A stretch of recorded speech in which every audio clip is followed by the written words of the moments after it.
Blog Talk Radio.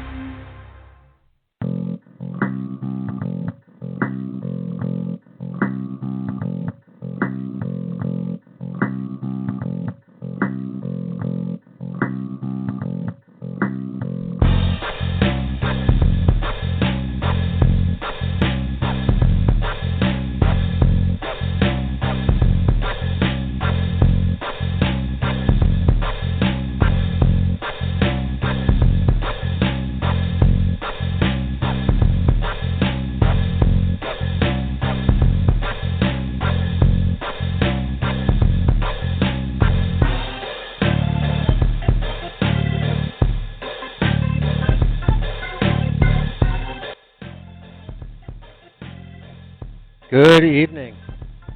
Welcome to The View Up Here.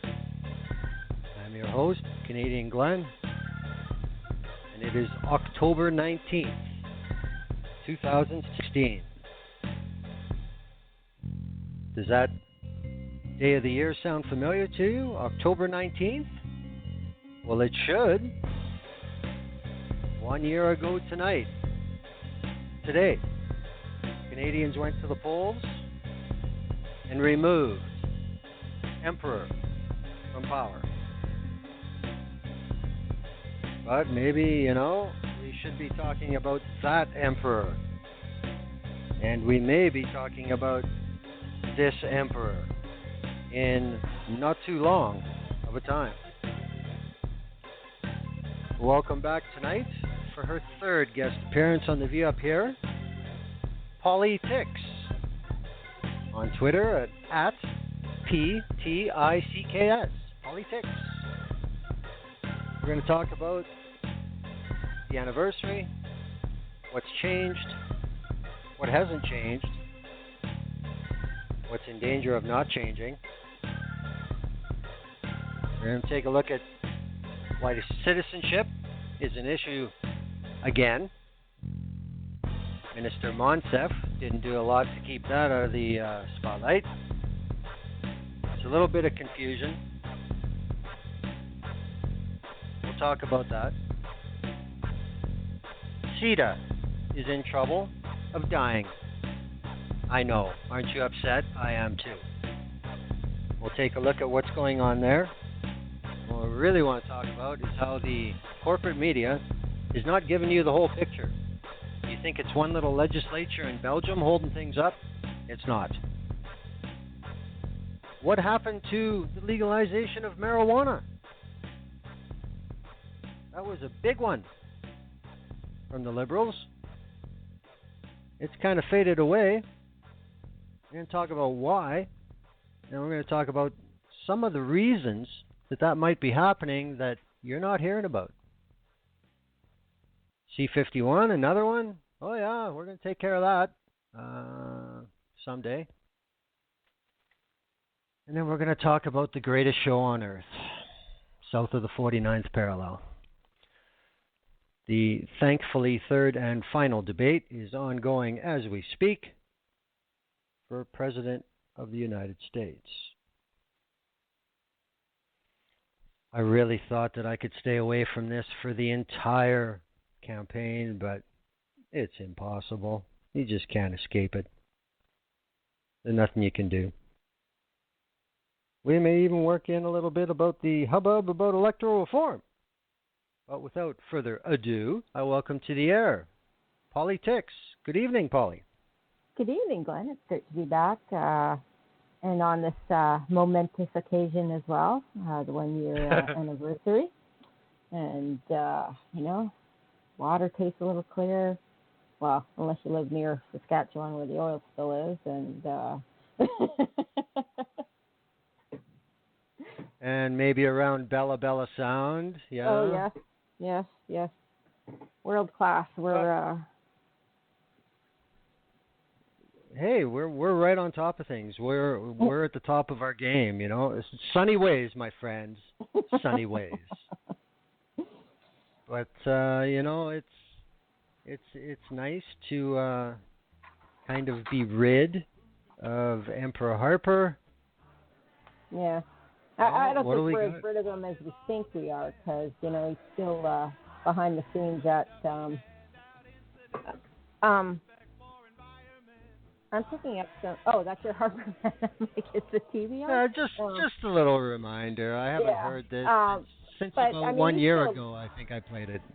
Yeah, Harper's still lurking around CPC HQ. You know, he's still part of the conservative fund there with his buddy Gerstein, who recently stepped down from the Senate. Yay! And this foreign affairs consulting thing. You know, I don't know. I don't think he's as gone as we think he is on that point. You know, so always vigilant, so to speak. Well, I mean, you know, it does seem to be the red and blue club in Canada. It's one or the other. So, I mean, they will only disappear so far out of the picture. But, okay, we've had a year since the election. In reality, we've really only had 10 months of the Trudeau government. But, you know, what has changed? I mean, there were some things that they did follow through on right away. The long-form census is back. Oui. The increase to 67 for old age security eligibility is gone. We're back to 65. Yep.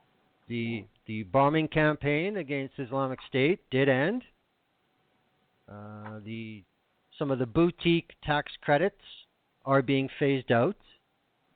Funding has come back for the court challenges program.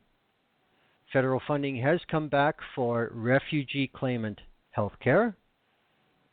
Some smaller things like the Kitsilano Coast Guard base. I mean, that was an $800,000 a year issue. Such a huge issue anyway, but it's back. Canadians earning more than $200,000 per year, their taxes have gone up. The child benefit system has been tinkered, as they said they would. Yep. They have got an agreement. They have got an agreement with the provinces to expand CPP. And that's quite huge, actually, getting all the premiers to agree to something.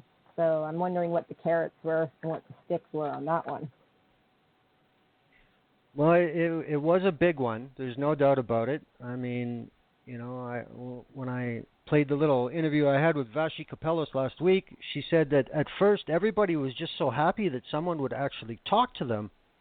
They let them skate on not giving answers. Maybe the premiers kind of had that same kind of mindset.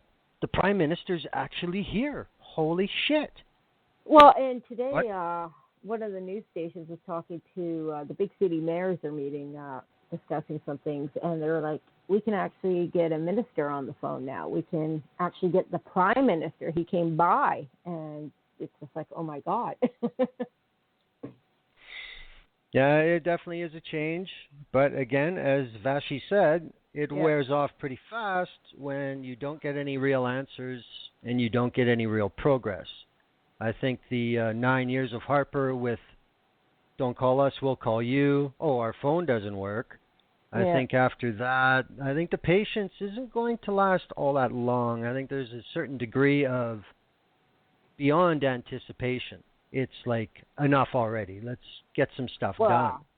And, you know, with some of the media, I don't want to say some because there's a number of reporters that do just stellar jobs. There's been some great stuff from Martin Patrickman and a few other reporters who are quite dogged in their pursuit of answers.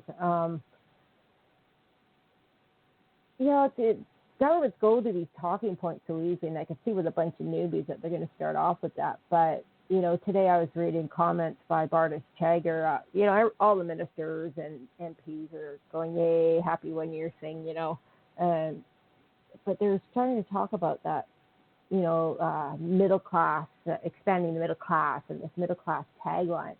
And I even said to you know, I'm a liberal, and happily so, but you're killing me with this phrase. You know, you're serving all Canadians. It's not just the middle class. Yeah, you want to move, you know, lower middle class and poor people up into that level, but you're not bringing people down into that level.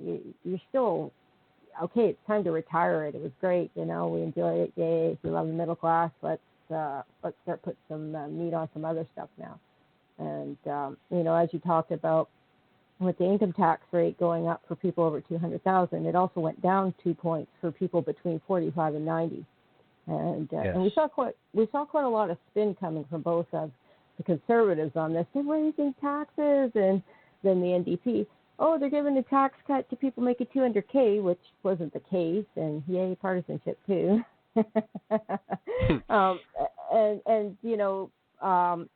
I like the idea of the change in the child tax benefit from the boutique tax credits, because even accountants and economists are saying, these things take time and money now, because CRAs, changing how they did it to a income-based child tax benefit was a really great idea.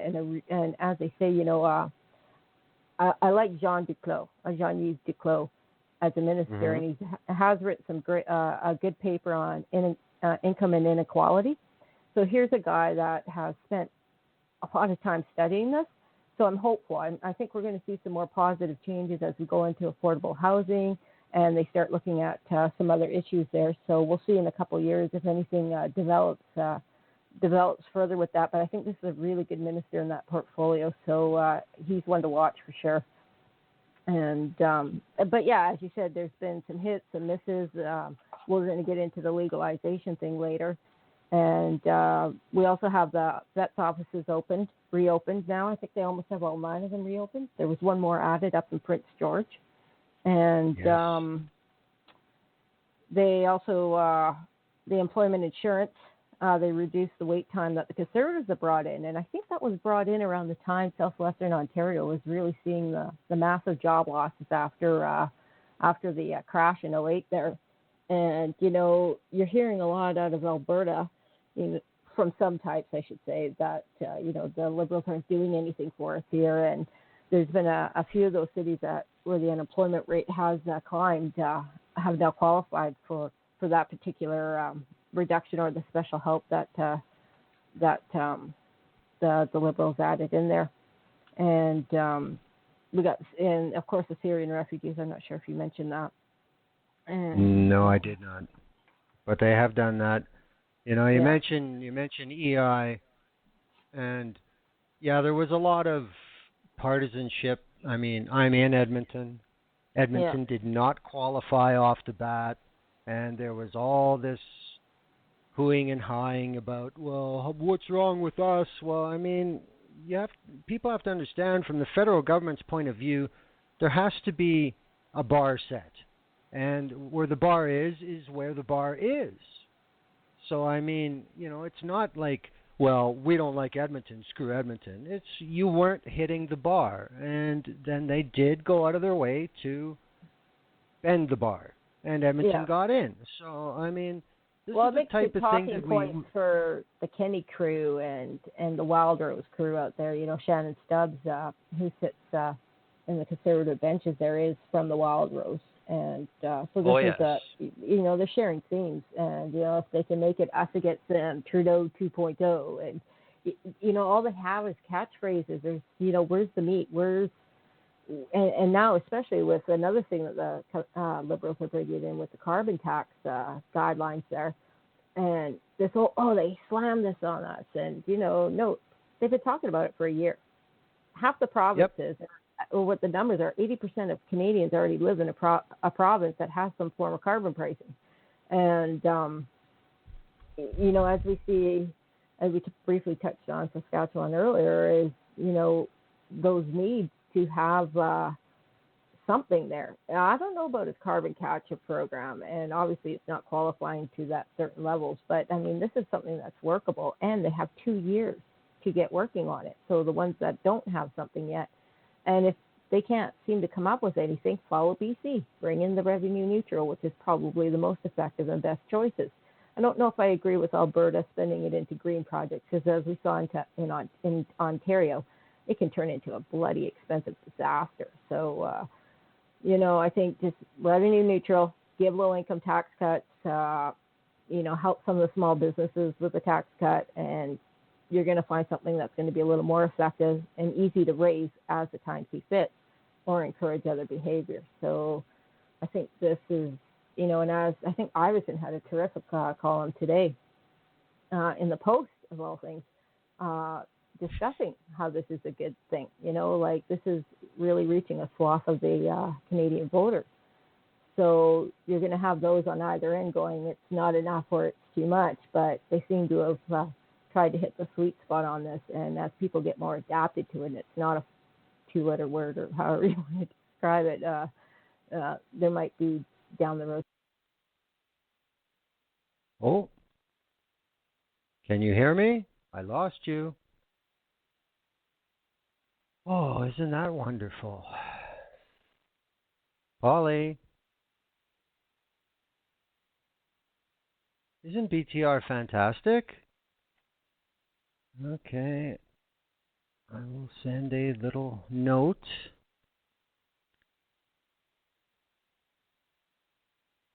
No, of course, according to the switchboard, she's here and she's live, but I have not heard her. If you can hear me, I think maybe you should hang up and try that link again. Now, if you're hearing me, I'll see you disappear from the board. But if you're not hearing me, this is going to go on for a while. Okay. Oh, technology. What a blast. Okay, she knows, so I'll just hang up on her. And we'll see if that link will work again. Awesome. Awesome, BTR. Thank you so much. Wow. What a drag. Well, I'll kind of pick it up from there until she comes back. The Liberals have started some things that are probably going to stick around. The Canada Pension Plan expansion, that's not, a short-term thing. That's going to stick. The new Canada Child Benefit, that's going to be very hard to undo. And the biggest difference from that, as Paulie mentioned, CRA wasn't too wild about what was going on. Oh, and you're back. I'm back. I don't know what happened. I think my wireless just crashed. So sorry about that. I don't know if the server just went. I don't know what happened to that. One day we'll have an uneventful connection. One day. Perhaps.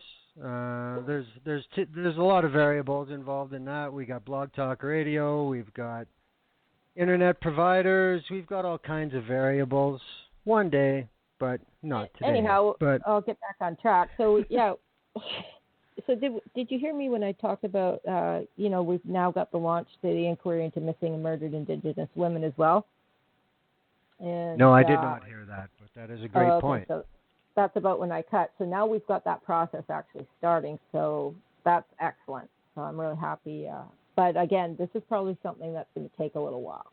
And, one of the things that is pending is bringing in the 94 recommendations. And again, I think that one's still going to take a lot of time because what you're doing is, off the top of my head, I'm not sure how many bands we have across Canada, but some of them have no financial infrastructure. Some of them are doing well, like, you see in Osoyoos and some of the other regions already have a strong financial infrastructure in place. And actually getting a good review of all the needs, not just, okay, this is one here, one here, one here. How are they going to look at that as a big picture? So I still think we're going to have a lot of work to do to bring in, some will be easier than others, but some I think are still, and getting consensus, because you get more than a dozen people, it's going to be tough to get consensus, much less among 300 plus so bands of, in different First Nation administrations and different chief groups and the AFN, and then there's one that Patrick Brazeau was a part of. I can't remember its name off the top of my head. And so I think we're going to see a lot of difficult work come out of that still. So that's something we can revisit towards the end of their first term. But hopefully they can deal with, these tragic suicides and the education issues and those things. So that's going to be a lot of hard work. I think Bennett's up to it. I've been pretty pleased with, when you see her and Angus, as much as they're going back and forth with each other, I think you've got two people that want to work together, and so that makes me hopeful. But again, we'll see as time goes on if they can live up to these promises or not. Well, I think there's a real difference in the personalities that are involved now that are close enough to the heartbeat of this issue with First Nations on government side that we could actually see something happen. Because, if we look at who held the portfolio in the Harper government, it's not really who I would look to be overly concerned about getting things done. I mean, I mentioned this last week on the show. Carolyn Bennett is a fine member of Parliament, and she's been there a long time. She's always strived to show respect and do the right thing in whatever capacity she had, and I'm sure that, she really does want to bring change to her ministry. And, of course, Charlie Angus will certainly hold her feet to the fire, but he will not be 100% partisan either. If she does something right, Mr. Angus will say she did something right, Yeah. So it's going to be interesting. I think it's also an issue with justice. Yeah.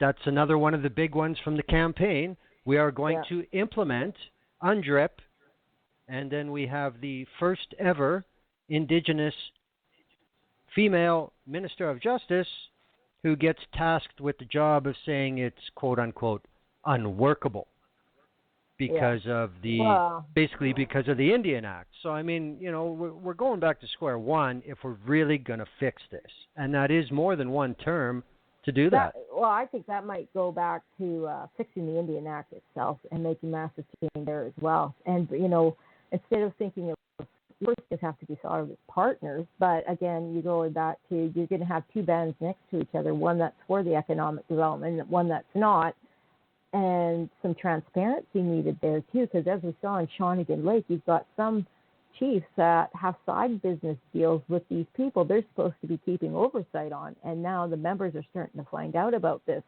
and props to these younger people that are getting involved in demanding answers, not just from Canadians at large, but from First Nation groups as well. And as we saw, youth and First Nation saw it's the biggest increase in turnout in the election. We're starting to get these numbers now from Elections Canada.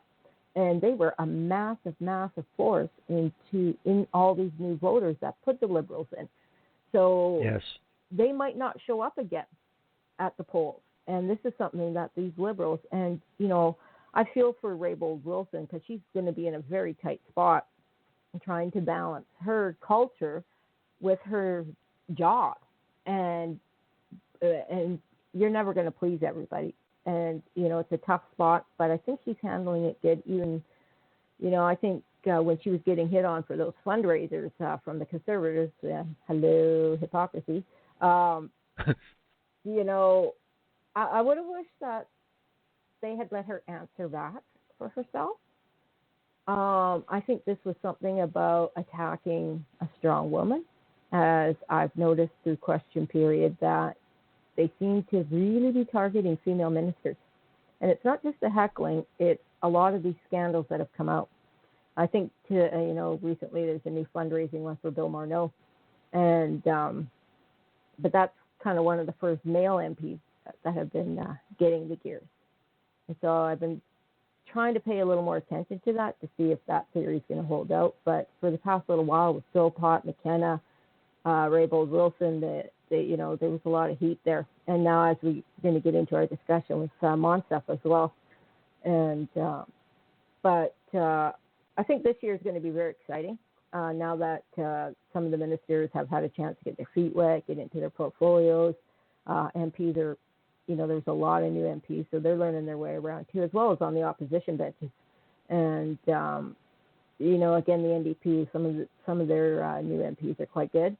The Conservatives, you're seeing some that are Deltel is going to be, I think, one to watch as well. But then you've got guys like Cooper and Janice. It's just like, did they clone Poilievre? They're so icky. I don't want to say sleazy because I don't really know them personally, but it's just gross trying to watch those guys. Well, I mean, I can speak from firsthand knowledge here. You mentioned Shannon Stubbs. You just mentioned Garnet Janus. There's 3 or 4 first-term Conservative MPs from Alberta who are failed Wildrose provincial candidates. Okay. So, I mean, these guys couldn't win provincially, so you kick them upstairs. That's exactly what happened. And they are talking heads. That's all they are. They're ideologues. They don't want to move on anything. They don't want to compromise. They just want to parrot is all they want to do, and that is likely all they will do for the entire term. So, for all this talk of new tone, I guess new tone means same shit, 20 years younger. That's about it. Yeah. That's all I've seen, I do have first-hand experience with Stubbs and Janus, and, granted, those who enter the political arena are not exactly shrinking violets. No. But these people are egomaniacs. They think their shit don't stink, and that's why they're in the party they're in, and that's why they got the nominations they got. They know how the game works. They're going to play it. Vecchio fits into that as well. She seems to have jumped onto the wagon pretty quick there. And so, they have their new rat pack, so to speak. Back in the old days, it was Barrett and Kenny and those guys. So, but, I mean, it almost makes Question Period unwatchable. And, Dale Smith, who writes for Looney Politics, I enjoy his recaps of QP. It makes it much more tolerable than actually having to watch it. But he made a good point that they make it that way so you don't. But if you want to hold government to account, it shouldn't be like this. And it shouldn't be so distasteful for Canadians to actually watch it. And as much as we look down south and think, oh, thank God that's not us, that's one of, actually, Martin Patrick just wrote an excellent piece for one of the papers down south there, discussing that, no, we're not so smug. We got some issues up here. And, that relate to racism and immigration and, the charter values talking, Kelly Leach's thing that we can get into when if we talk about the leadership candidates. So it's, it's going to be, when does this session end? They'll break over Christmas. I think things will heat up and get a lot more passionate before they get better, sadly enough. I think today Reagan was threatening to shorten question period because of brouhahas and what have you. So, well, something else we'll get into a little later on. I mean, the other 2 major parties are entering leadership races, so we're not going to see things quiet down in the reality hour daily known as QP. That's just not going to happen. I mean, because that's where people make their points. That's where they get their sound bites. That's where they get seen. So it's not going to mellow out much, I don't think. Yeah. So can we move on? Well, we're going to talk about the confusion over C6 and the absolute ugliness of C24 that the Conservatives brought in with citizenship. But first about the Minister of Democratic Institutions, Marion Monsef. Now, it was a real big splash when it was revealed that her mother had not given correct information to the government or her children about their actual birthplace. I didn't see it as a big deal. It's really not an issue. It's just wrong information. It's not like she's on a watch list. It's not like she's been radicalized. I mean, these things happen. They've always happened. But I do want to say one thing about Ms. Monsef. She may be a rookie, she may have this luster to her about, being from Central Asia and now being in Yeah. cabinet.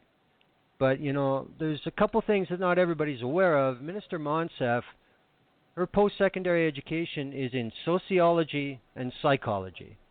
Yeah. Now, I did go to an electoral reform meeting here in Edmonton where she was present, and I just want to tell all my listeners, she has that job for a reason. She is very, very smooth, and she is not unprepared, and she is quite capable of controlling an entire spectrum of discussion.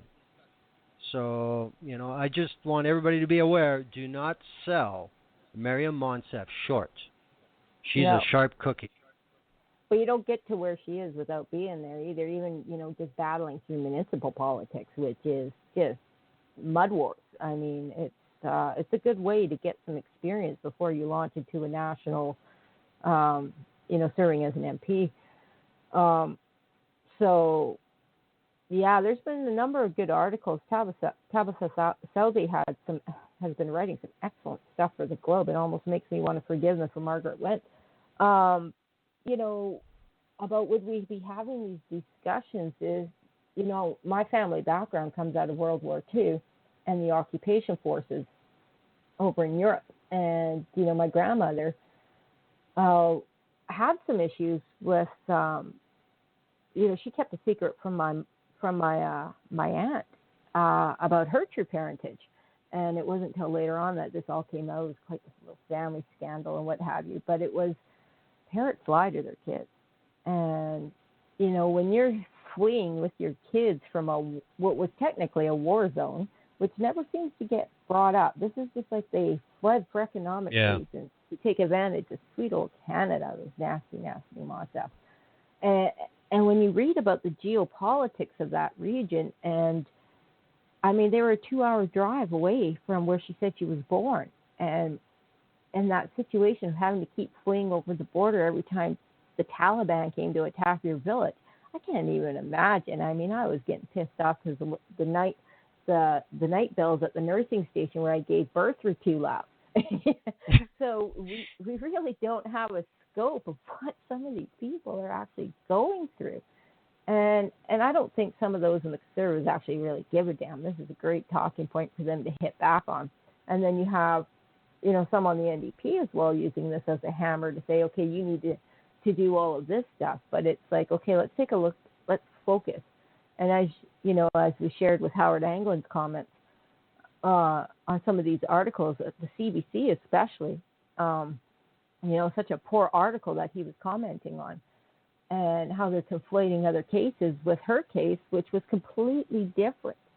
And this is the problem when we start lumping all these things under one thing and not understanding the nuances or getting into the facts of the case. And then this is where the journalists in Canada really need to pick up that game, because, they don't want to talk about print is dead, but you need to give us stuff that we can rely on, so we're not searching out for these answers and these truths and finding out the story ourselves. Because if we're just going to find out the story ourselves, what do we need you for?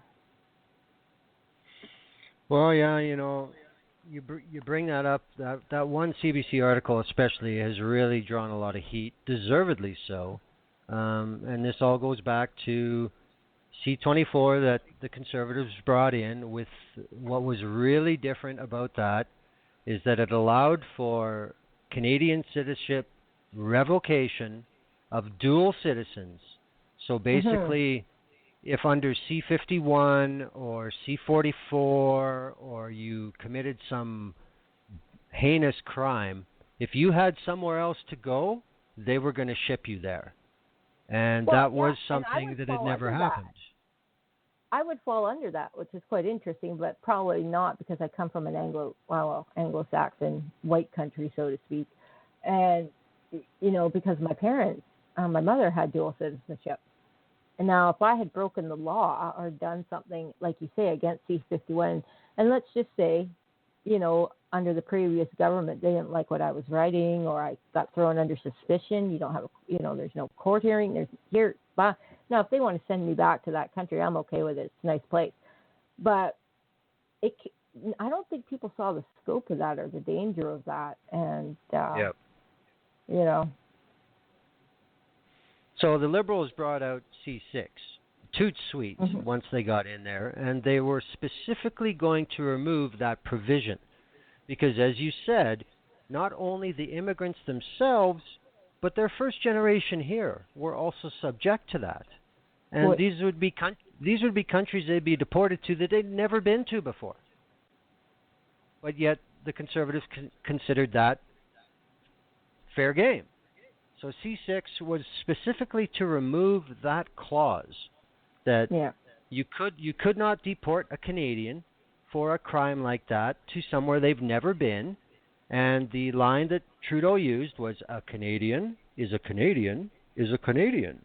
And that's fine, but then the CBC did a little bit of digging and found out that there was an awful lot of revocations happening since the Trudeau government came in, but it wasn't about people committing crimes. It was about people committing fraud in applying for their citizenship.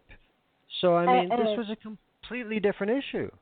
And also, I should mention, with those numbers, too, what was misleading about those numbers is, when some of this stuff was being brought in, they launched a bigger, I guess, an expansion of that program and started going after people. So by the time the Liberals did take over, they already had a lot of those cases already underway.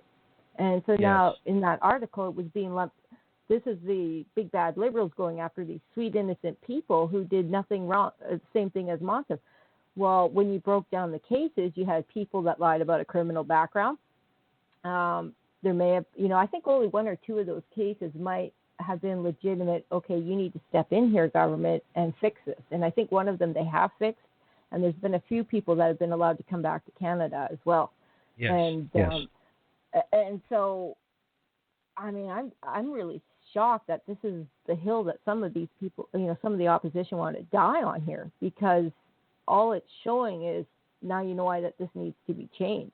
And the Liberals have really got to be a little more transparent around these discussions, what's happening with these bills as well, because the opposition's having a field day and trying to milk it for what they can.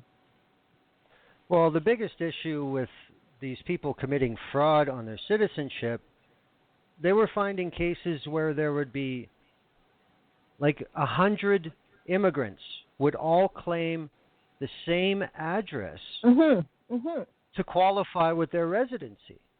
Now, there's obviously something going on here. And it, like you said, investigations take time because, we bring in a lot of immigrants.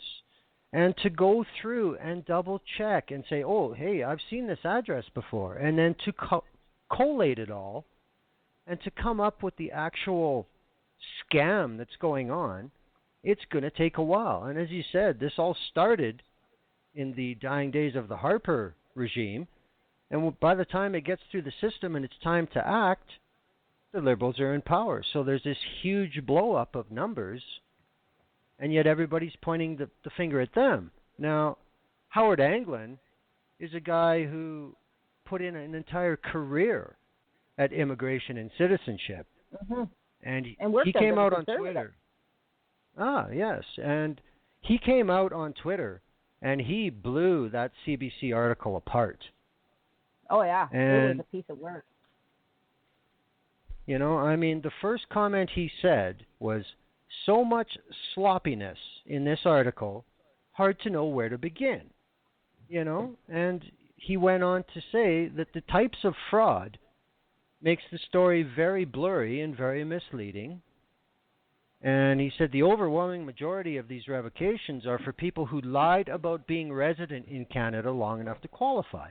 None of them were refugees. None of them. So right there, Miss Monsef and her family, it's not the same thing.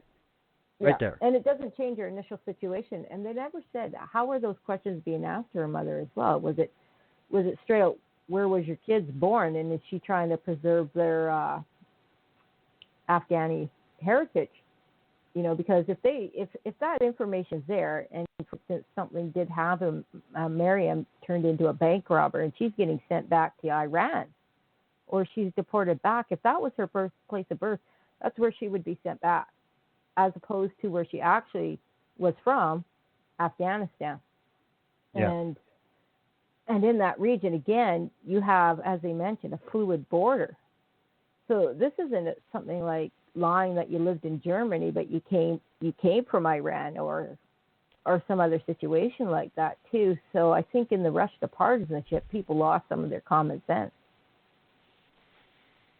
Well, I mean, Howard Anglin made it pretty clear that, you know, most of these revocation cases were people claiming that they had lived in Canada long enough, but they just simply lied, flat out.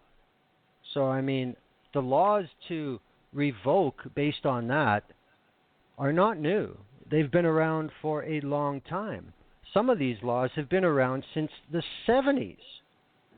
So I had a real problem with the CBC just trying to lump all this on a new government with an old bureaucracy that knew what they were doing. Mm-hmm. You know, I mean, I found it a little strange that the questions didn't go directly to the bureaucracy of the Citizenship and Immigration Canada.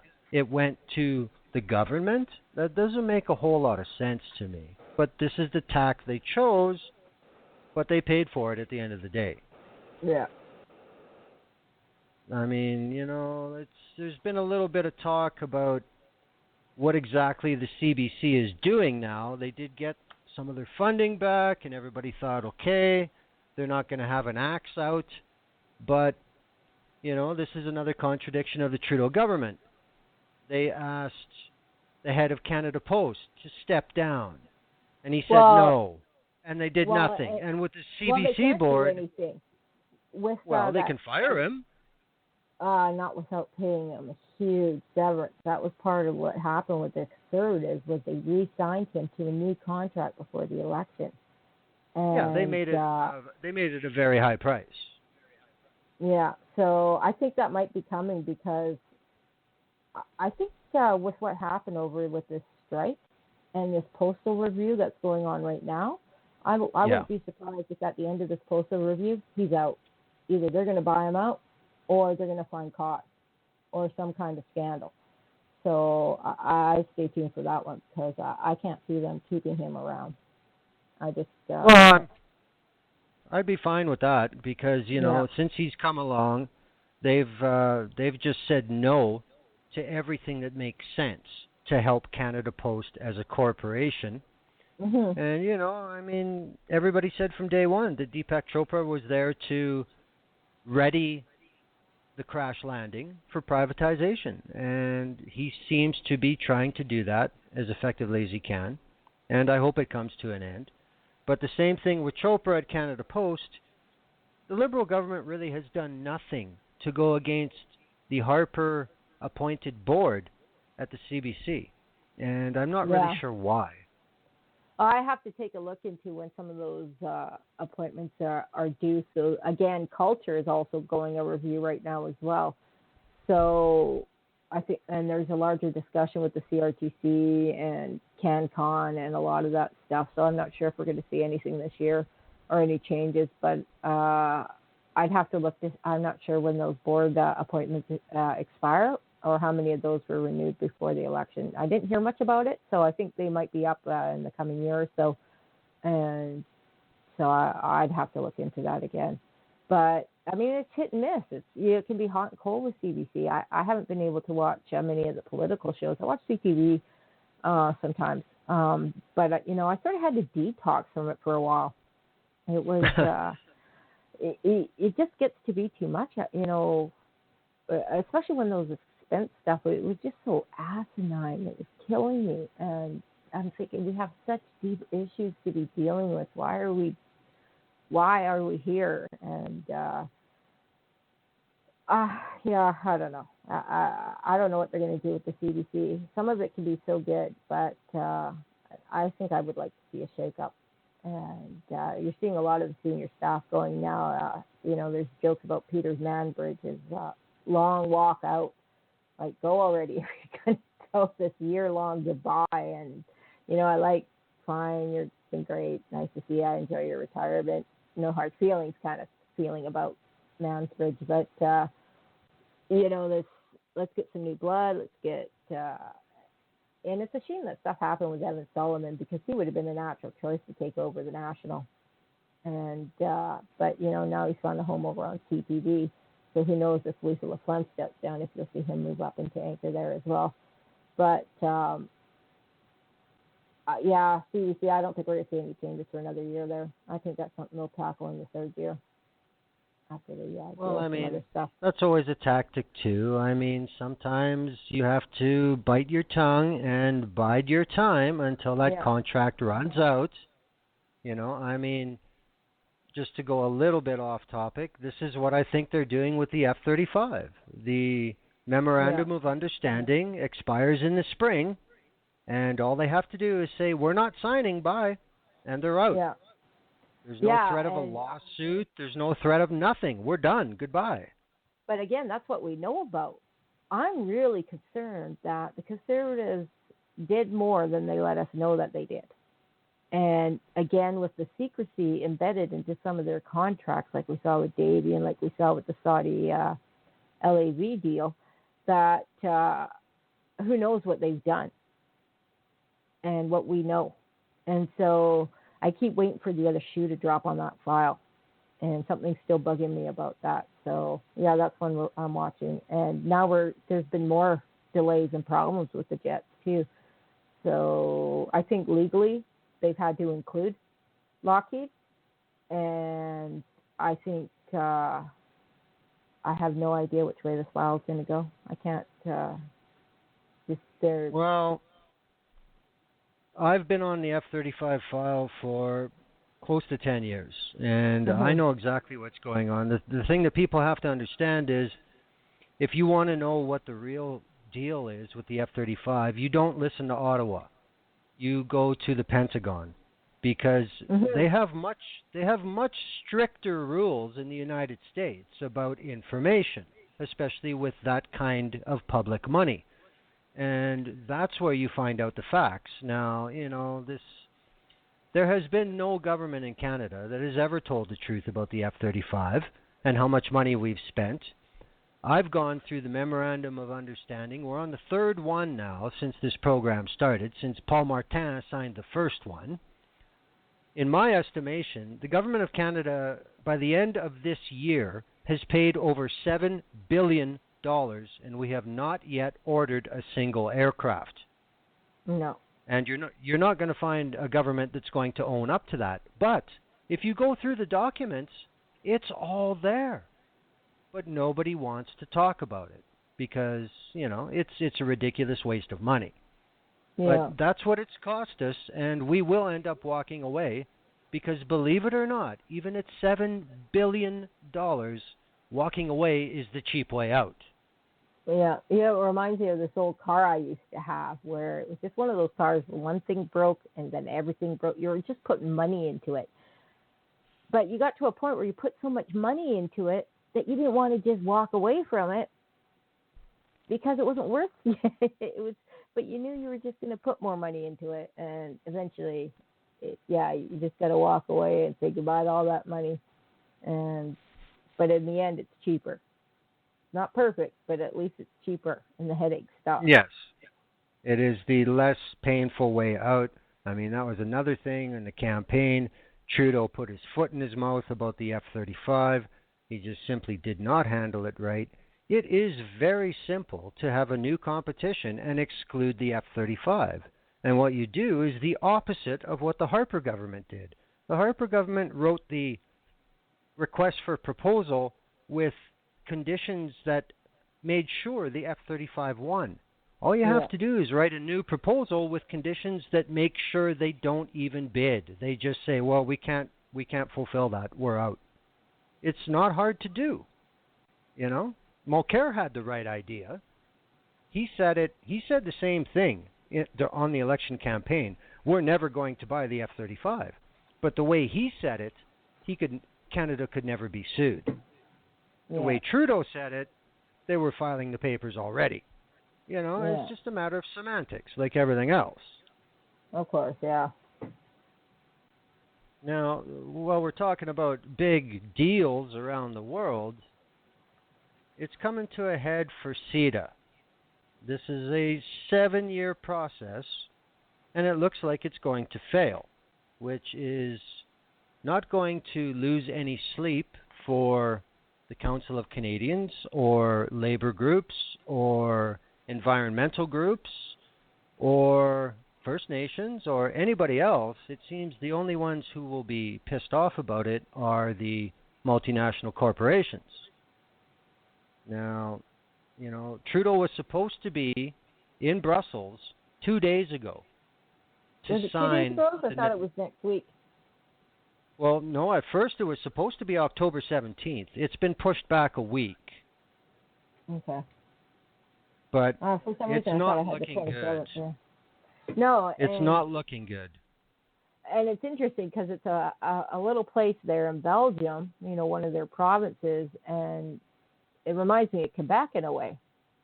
And having, in that same issue where Quebec says, yeah, no, we're not doing this, and the deal crashes for whatever reason, or same with our provincial system here. In a way, I don't know if they're gonna.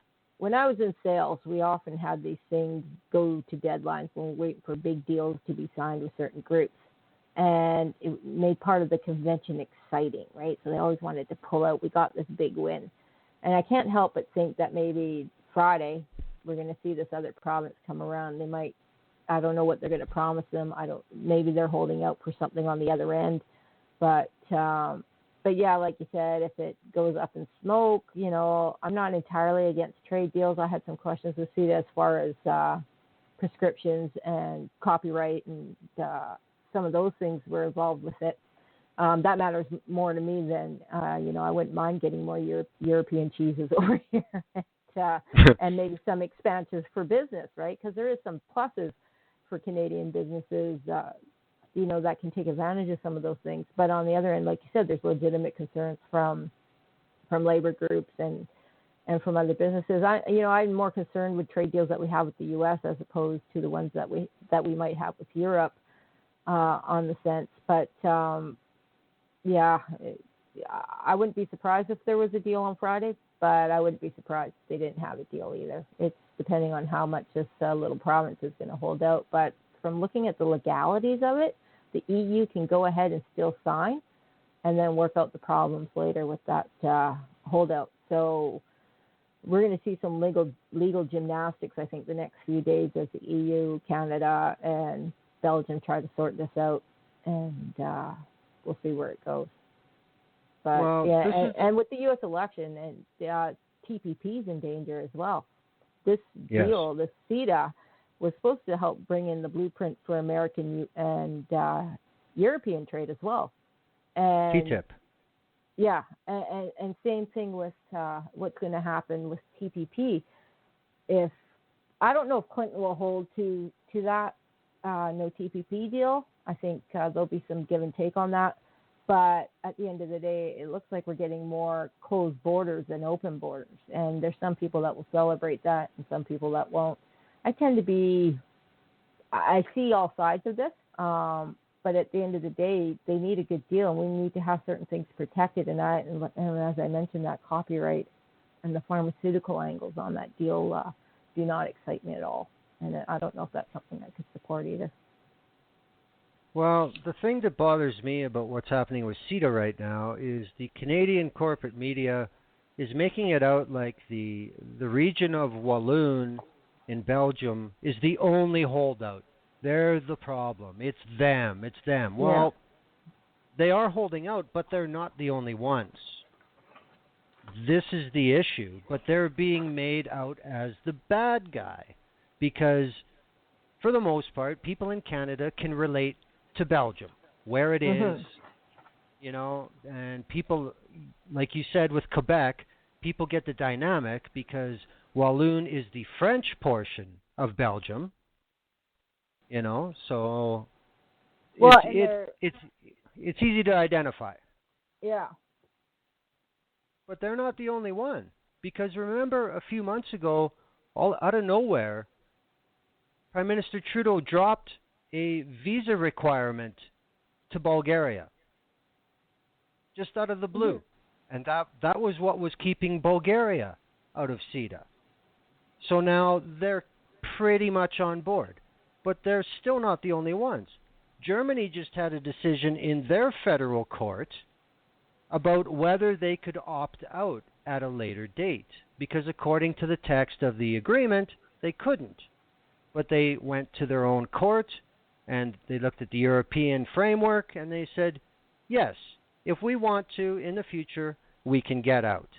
So now it looks like Germany will sign. Austria has the same question that's not answered yet. Slovenia has questions about the provisions for fresh water. Romania has the same questions about visa requirements. So there are actually 5 or 6 out of the 28 who have a problem with CETA, but we're not hearing about that because then it would be very, very hard to paint the picture that we're so close. Well, not really. And even if this deal is signed and they start to implement it, there is 2 years that all 28 European Union members must ratify CETA in their own country. Mm-hmm. And if any one of those 28 can't do it, it's off. Yeah. There's just so much here that's not being told to the Canadian people because then it looks like a failure. And now that the Trudeau government is the government, it gets pinned on them. Even though they didn't negotiate it, even though they didn't sign the first wave, they're stuck with it. And they don't want to wear that loss. And I find Freeland quite capable as well. She's a very intelligent woman. And, I shouldn't comment on her size. She's not a very tall lady, but she sure packs quite the intelligence per foot that I've ever seen. But, she's a force. And, and we didn't know a lot about the deal until it started coming out in other countries' parliaments either, because we got zero information from the Conservatives. And again, that leads to an educated or an uneducated,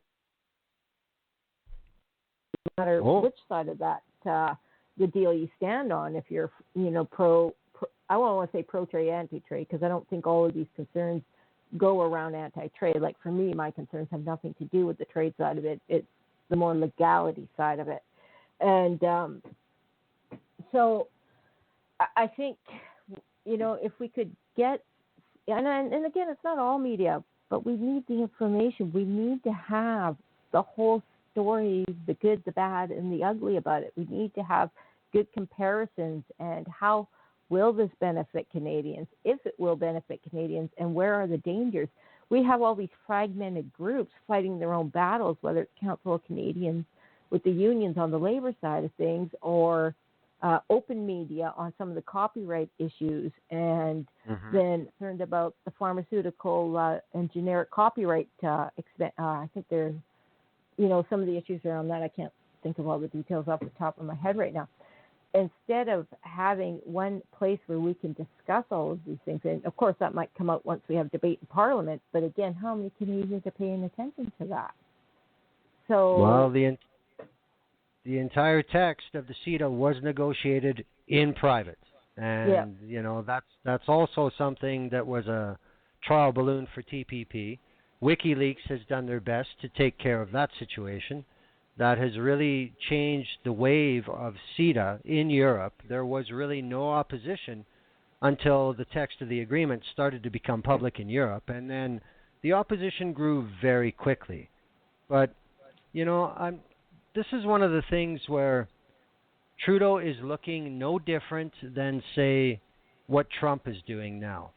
Because imagine being in a country like Germany or France, and here's Justin Trudeau, who represents a nation of 38 million people. The European Union, even without the United Kingdom, is over 400 million. Mm-hmm. And Trudeau is threatening the European Union to sign this deal. Like, are you serious? Yeah, I was It's really just surprised at the strong language on, but there was some point there. If you can't negotiate a deal with Canada, we're not that hard to get along with as compared to the more complex U.S. with their, look at what we go through with the softwood lumber agreement every so often, with their lobby groups down in the U.S., which are, big money groups and put a lot of pressure. And I mean, if you ever read Secrets of the Kingdom that talk about Saudi Arabia and pressure on U.S. legislatures and the money and the lobbying and the hosting, and they're really aggressive. And so it's much harder to get a deal with all those different groups as opposed to someone like Canada. It's one thing when they're doing small trade deals in the EU area themselves. When they did negotiate that was quite complex at the beginning. And I can't even imagine what Brexit's going to look like. So, here you have a fairly stable country in Canada with fairly stable laws and a democracy that's functioning, and you can't get a deal there. How does that reflect on other countries that want to do business with you and are expecting these things? But that would go the same way if we had Quebec as a holdout on some of these deals, or one of the other provinces, or BC. In that sense too, if we were trying to do a deal with Britain and we were having these kind of issues. So, but I was surprised to hear that come out. As you talk about the changes with Harper and Trudeau, if people think that Trudeau is a pushover or a washout, they haven't really been paying attention. And when he makes up his mind, that's that. This is what's happening, and we're moving ahead. We've had our time to talk. And, like it or not, at least he puts to rest those indecisive issues, as we saw with the senators and see on some other files. But either that or it's just tough talk for the home audience. There's always that, because you have the conservatives breathing down his neck, saying you're not doing enough on these deals, even though it was their deal and this is out of Trudeau's hands. But but the problem with playing to the home audience is it gets distorted, and so you better be on message. And as as you pointed out, if other people are thinking that, you don't threaten them. We saw how well that worked for Harper down in the States when it came to Keystone. So they're going to have to tread very carefully if they're going to keep that chatter up. So, but at the end of the day, I don't think he was wrong. Well, I think the right tone. I think one of the biggest issues about CETA is the provision that municipalities and even provinces are going to have to abandon their buy local campaigns.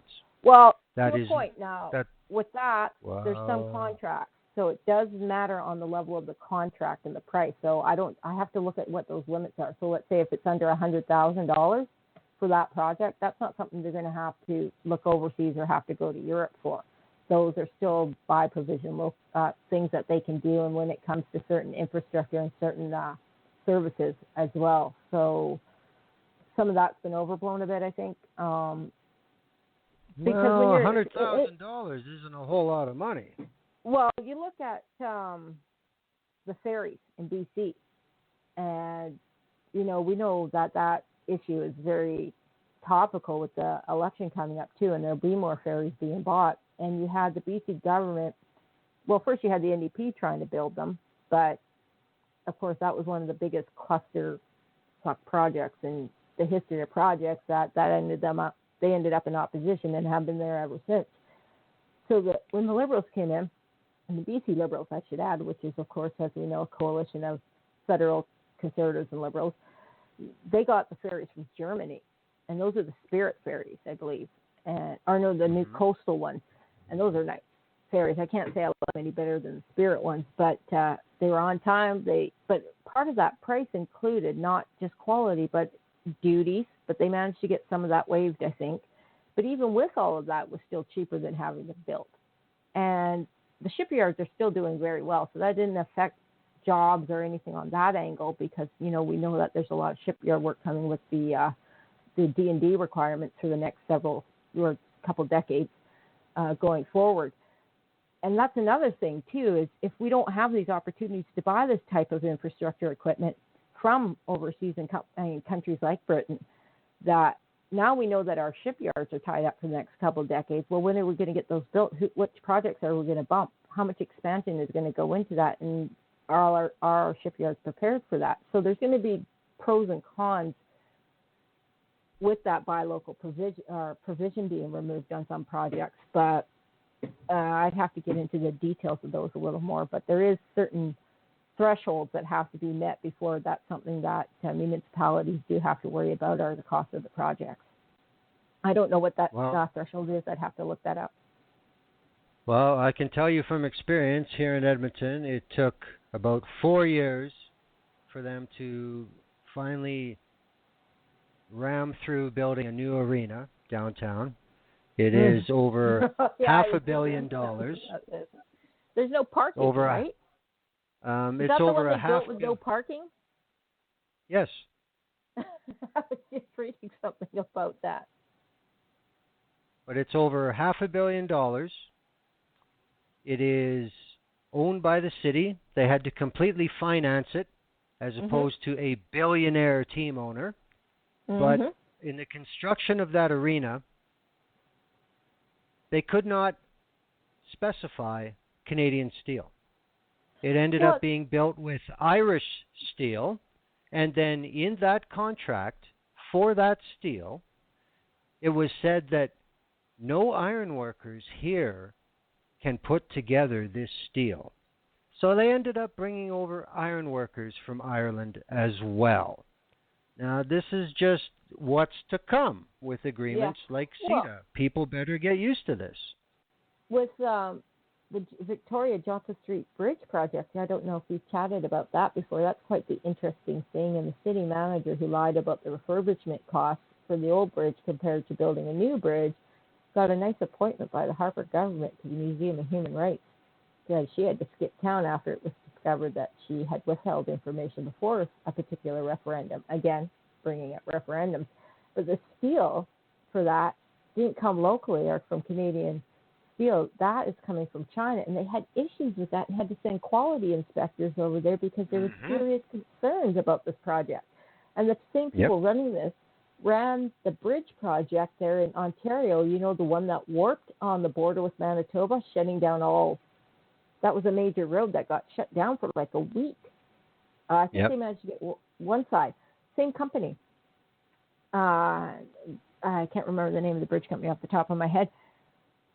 So this is already happening and has been happening for a long time because, we've had some of these industries move back down to the U.S., but it's cheaper even with the labor because, of course, they don't pay them as well as they do up here. But this is being built and barged over.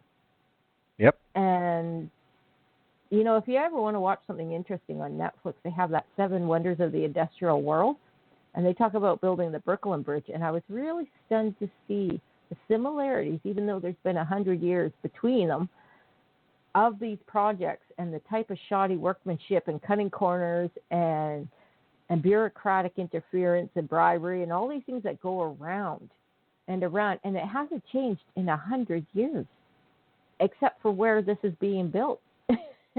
But you're right. We probably will see a lot of this. I don't know. As we change and we're starting to become more of a digital industrial revolution, as it were, as opposed to these old trades and what we used to do here, I think we've got a lot more uncomfortable change coming. And who knows where these deals will go, or if they can. As it looks, we have all these deals that are already in question. And God help us if Trump ever did win, if he decides to shut down NAFTA and renegotiate NAFTA, because you would have an economic crash before that ever happened. And here in Canada, it wouldn't matter what NAFTA did because we'd already be paying the price. Well, shall we move on to the conversation about legalization of marijuana? Oh, yeah. Speaking of which, that's always good to do before we talk about U.S. politics. Yeah, it's medicinal, yes. Now, medicinal. Now, the Liberals announced this past April that in the spring of 2017 they would be announcing new legislation. And of course, they set up a task force, which they seem to want to do for everything. Yeah. 9-member well, task they did force. Say they would consult. That was a promise. So. Yeah, okay. We'll see how it works I'm out. being generous, of course, but 9-member task force chaired by Anne McClellan, the former deputy prime minister under Martin, who was health minister, justice minister, and also public security minister. She brought in the first Anti-Terrorism Act in 2001. And of course, everybody knows that the point man for the marijuana portfolio has been given to none other than the former chief of the Toronto Police Service, Bill Blair. So this panel will report back by this November. Yeah, and the legislation will come out in the spring, and there's really nothing that's been said yet about where this is going to go, what's going to be allowed, what's not going to be allowed. There's absolutely no hints that have come out of anything at this point. Of course, we've seen the proliferation of stores in Vancouver. At the end of the Harper regime, there was a big crackdown. The city of Vancouver went against the federal government and issued business licenses. It's a real mess the way it sits right now. We obviously have jurisdictions fighting each other. Nobody gives a shit what the other one says. They're going to do what they're going to do. And, even just that alone, never mind the legalization, just everybody stepping on everybody's toes about jurisdiction, this is causing big problems. There have been problems with the medical marijuana. We just went through a 2-year process to get edibles approved. We just went through a 4-year process for people who are licensed to be able to grow a couple plants at home. This doesn't look good for what's coming. Well, yeah, we'll see what happens in that lot. It's been great news on the positive front with, government was on a timeline to abide by the court ruling, and they have brought in with that change with medicinal marijuana. And my questions on those changes is now, basically they're going back to the old way, but allowing dispensaries as well, because part of that key was choice that the judge mentioned. Patients must have their choice.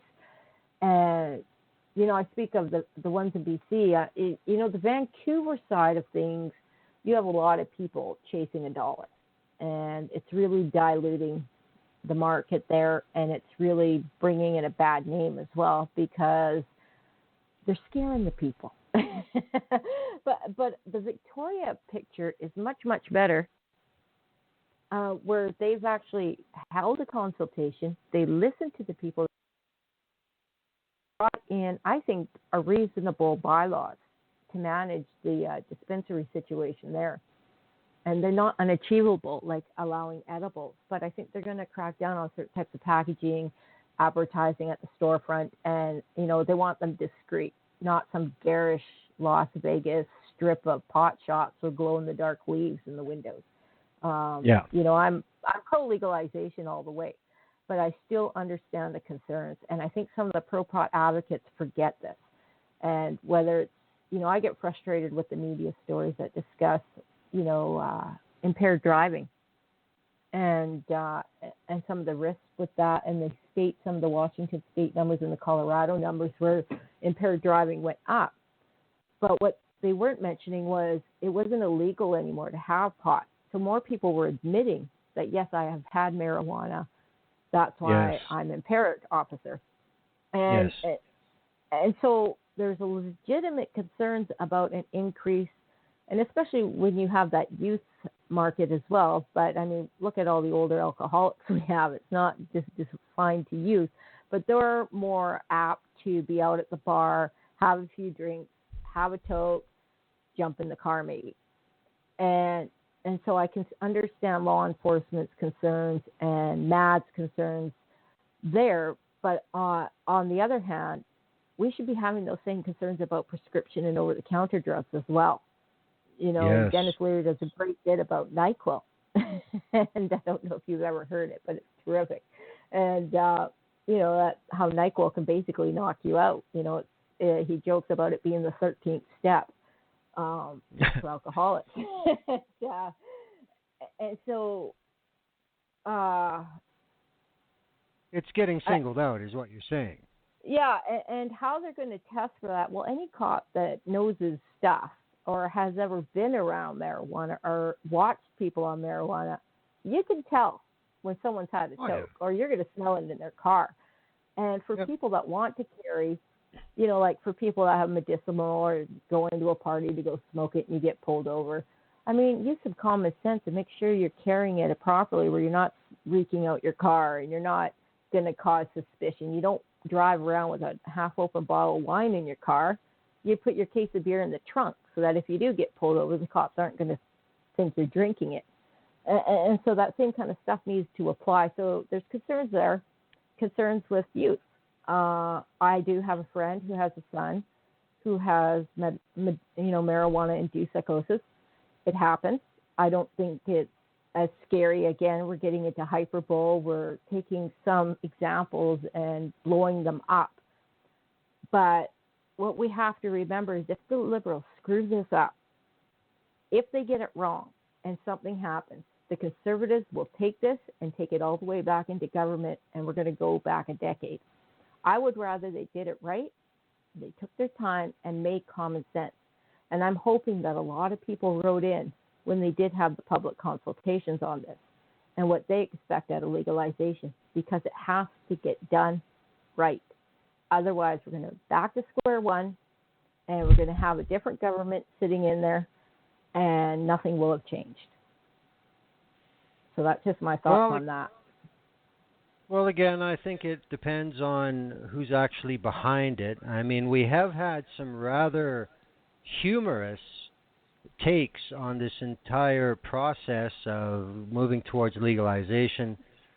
This past year in Ottawa, there was a very large protest on Parliament Hill by none other than the Hells Angels, and they were there to protest against legalization because in their view, it was going to cost tens of thousands of jobs in the black market by legalizing marijuana. Now, there's an actual quote here for the Hells Angels Canadian president, Jean-Roch Fournier. He said at the rally, "We estimate that Prime Minister Justin Trudeau's radical proposition to legalize marijuana could cost us over 100,000 jobs, from growing operations to trimming, packaging, transportation, and selling. This new legislature could threaten the livelihood of hundreds of thousands of Canadian workers," he said. It's entirely black market, and these guys are bitching that their black market industry may be threatened. This is just where else but Canada would you get a protest like this? Well, on the other side of the coin, there was actually a really decent article in the National Post about the gray area and the black market. And he pointed out something interesting that, which is in the article, is that these licensed producers, there's a glut on the market, which is weird because when you go to some of these LP sites, they're out of some of these streams, right? This is one of the common complaints from medical marijuana patients was lack of supply. But some of these LPs are supplying products to the illegal dispensaries. Yes. And the RCMP is aware of this, but aren't tracking it or don't care to track it, which I have no issue with the LP supplying dispensaries, but I think that it should be open and people should be able to let that market decide if they want to frequent a dispensary that deals with the bigger guys, or would they rather go to their mom and pop store, so to speak. On that, so I really do think legalization needs to have some common sense rules as far as growing. If you're going to allow medical marijuana patients to grow, and what's going to be those limits for legal pot?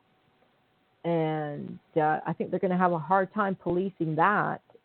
So I think they're going to go with, okay, you can have a couple of plants just for yourself and leave it at that. Not a lot of people want to grow it. One, it can take up time if you don't know what you're doing. 2, you might not live in housing where that's going to be appropriate for you. And there's other concerns, of course, right? And I think landlords should have some say if they want that kind of stuff on their property. So there's going to be some other rules that have to go, provinces are going to have to bring that into tenancy agreements. And, and I dislike people that go, well, I have my pot license. I should be able to do whatever the hell I want. Well, it's true.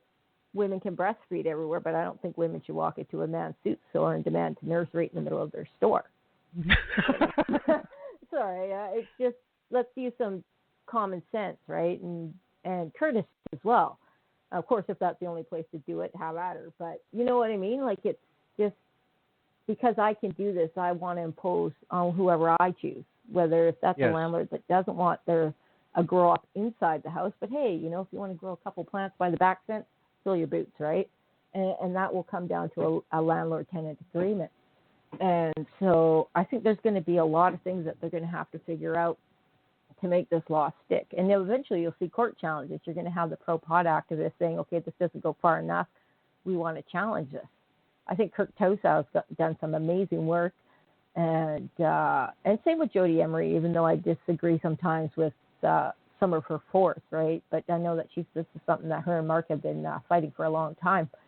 And then people like Ted Smith of Victoria, who sadly recently lost his partner to cancer. But he's going to be taking up the fight again. He's a brilliant man, and he's working with some really interesting people I know. So I think we're going to see some, they're lobbying BC, I think, right now. And I think the BC government's more open to it than they're letting on. I think some of this is just going into an election to keep some of their conservative voters. But that I think BC could, if they look at the Victoria rules, I don't think Vancouver handled it well. I think if they look at the Victoria picture, that's something that can be expanded to a national level. And I'm hoping, I'm not going to judge McClellan or Blair. There was a good article in Maclean's on Bill Blair, and I felt more positive after reading that than I did before, because of course with some of the language that's come out of the government, I have some concerns about how how these laws are going to take shape. But again, I'm someone that wants to see what they actually put out before I drill down into it. I'm pretty open-minded. I understand, like I said before, with the issues with impairment and the issues with youth mental health and youth health, and I think there's some research that needs to be still done, because some of the research that's come out on youth and the issues as far as IQ and developing brains aren't strong enough. And no. And some of it's self-reporting. Some of it they're using, we talked about this on the last show, how 6 joints a day was a normal amount for a young person. And it would have been nice to have that kind of money in my youth, but we certainly didn't have enough to smoke that much. What are our limits? Maybe they're part of the HA chain. That's where they come up with it. I don't know, but it's just like these sugar lobbies in the States, where recently there was a thing saying, came out, the sugar lobby pushed anti-fat messaging to take heat off of their product. And you're seeing some of this come out from the pharmaceutical side of things and saying, these are the dangers, let's push this, and some of these researchers that are linked to CAMH, the Canadian Association of Mental Health. And so I've been watching some of those links, and there's some writers in the Vancouver Sun, one in particular from UBC that writes a lot, and she gets a lot of funding from ADHD medications and depression medications and these types of pharmaceutical companies. So I want to see more transparency on some of these studies and some of these reports that are being shared by media. And I thank Dan Gardner for his book, Risk, The Science and Politics of Fear, that really draw attention to how some of these studies can be skewed and how to look a little deeper when you're reading in the newspapers about these types of studies as well. Well, this is the thing with the 9-member task force that McClellan is in charge of. 6 of them are from the medical profession. And we know who they're going to be favoring. They're going to be favoring Big Pharma. That's all there is to it. And there's been some word about...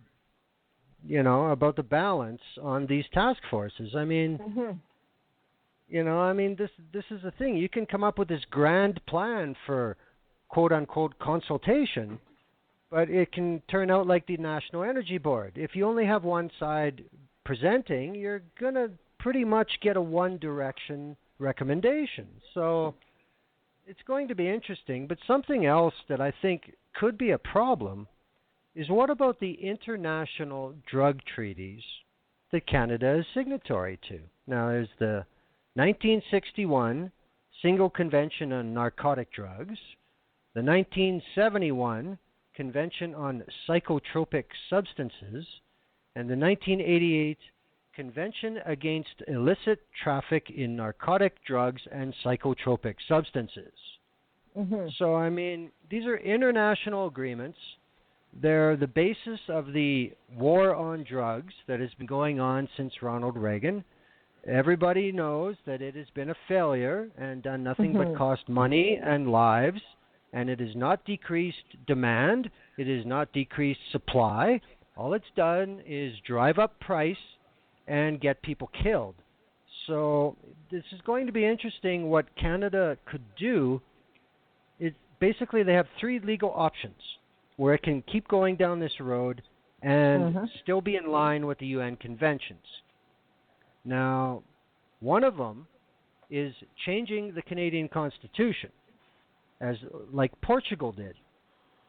Because what I don't think Portugal we're going to did, get into constitutional stuff up here. Our government tends to shy away from that now. No, everybody's scared shitless, but I mean, it is a possibility. Now, what they did in Portugal they still charge and convict people on certain drugs, but they don't go to jail.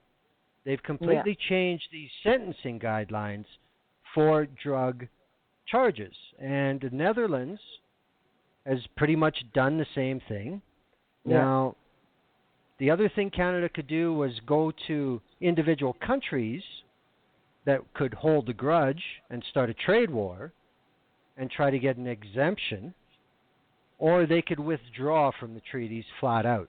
That's really the only choices they have, because if the rest of the civilized world wants to give us a real problem over this, and, Big Pharma may have something to do with that, it could be something we're looking at. Now, say we have the TPP. Say the TPP gets approved, and Canada legalizes marijuana. Canada will be sued by Pfizer, GlaxoSmithKline, by every major pharmaceutical manufacturer in the world, because they will claim that Canada is cutting into their product margin. Because in those trade deals is the exemptions on, so they can look at it. Canada can get out of that by saying this is a public safety or a health exemption. And so they cannot sue if governments are making laws that protect their citizens. So there is some wiggle room on that. Recently, also, I believe James Philpott was just meeting with some of the groups in those one of the drug treaties. I'm not sure which one off the top of my head. Yeah. And there's talk about loosening some of them.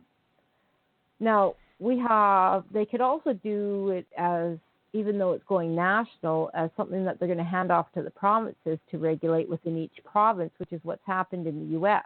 So federally, they're still saying, okay, but it's the states that are doing it. I don't think those treaties are going to stand up. I think Canada would welcome the chance to actually go to international court and get this tossed out or revamped.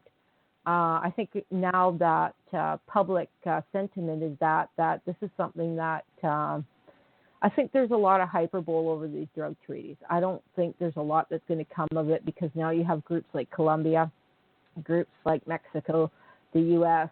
I mean, almost half the states are going to be have legal pot somewhere, or medicinal pot. And, I mean, they're almost going faster than Canada here, through some hit and miss, of course, with Colorado leading the way, and now Washington State and Oregon. So I don't know if those treaties will stand up as much anymore. I think this is going to be a calculated risk that government's going to take, and figure at the end of the day they can help drive change on this in partnership with the U.S., which would, I haven't read anything on Trump's stand. Like, oh, God hope save the world that we end up with a, I don't know. I have no idea what's going to happen. Clinton looks ahead, but we just don't know. Well, and whoever our partner is in the U.S. That's going to matter a lot too. If the U.S. and Canada stand together on changing these treaties, that's going to make a big difference on what happens with the rest of the other countries. Well, there's nothing to read about Trump's position on it because he doesn't have one. He doesn't have any policy. I'm just getting the screens of the debate going across and some of the Twitter conversation, and that's pretty much the consensus is Trump has no policy. Another issue that a lot of the freedom for marijuana side of the argument are talking about is, with all this talk of impending legalization, actual prosecution in Canada has actually increased. It has not dropped. There's no moratorium. There's no nothing. They're still arresting people at the same rate, if not higher, than they were before the Liberals got in. So, I mean, this is another issue, too. This is something that Blair was really accused of in Toronto, of really prosecuting the marijuana. To what we talked about with the Miriam Monsef thing, that not all these cases are the same, right? This isn't some kid being innocent behind a tree getting busted with a joint. Cops in that case usually just take the joint, tell the school, send them on their way or whatever. What else were these people doing? Some of these dispensaries are really flaunting the bylaws. They're really flaunting what they're doing, like I said, with these Las Vegas type lights, and really putting it out there, almost inviting trouble. And in some cases, are they checking ID? What are the other stories behind this? You say, oh, I'm a poor victim. But again, we need to see details on these cases. Again, some of these cases may have been investigated for a while, coming to charges. Some of these people, what else were they doing? Were they being charged with assault? Were they drinking and driving at the time? We don't have any information. All we have is statistics, which I should mention is old. This is not a statistic from this year. I believe that statistic comes from last year. And so we don't have a breakdown of any of these cases. This is just a number that keeps coming up from some of the pro-pot advocates saying everybody's innocent. Well, who knows? Because with the Monsef case, there's a lot of nuances there. So I'd like to see we don't have those numbers or those breakdowns on who is being charged. What other charges are they having? Was there a domestic violence situation? Was there charges? Were they found with pot in the commission of another crime? What are the details? And so I'd like to see those numbers broken down before I say, okay, what's going on here? If it's cop, and with some jurisdictions with RCMP, like we see up north and just outside of the Lower Mainland there, the RCMP are much more aggressive. And is that coming, of course, from Paulson? Let's get as many busts as we can, because sometimes those police also use those busts in the chase for more information, holding charges against people to get information on other things. So, and of course, we know the RCMP has, I don't know, I think Paulson's out soon. I think we're going to see some big changes there as well, speaking of changes. Well, they're long overdue. Oh, well, recently with this apology and the settlement of the harassment case, is something else put them out with the Trudeau government. Paulson comes off looking like an asshole, because just a few years ago, being questioned under the Conservatives, he was saying, oh, there's no issue here. Well, we know that's not true. So I think it depends, because in Victoria, police aren't busting people, not unless you're being a jerk. And same in Vancouver, Like, you get busted with weed, the cops are like, okay, get rid of it. You start melting them off, being a big shot, you're probably going to get the cuffs slapped on you. So, again, I'd like to have some more information on this before I just say, okay, what's going on here?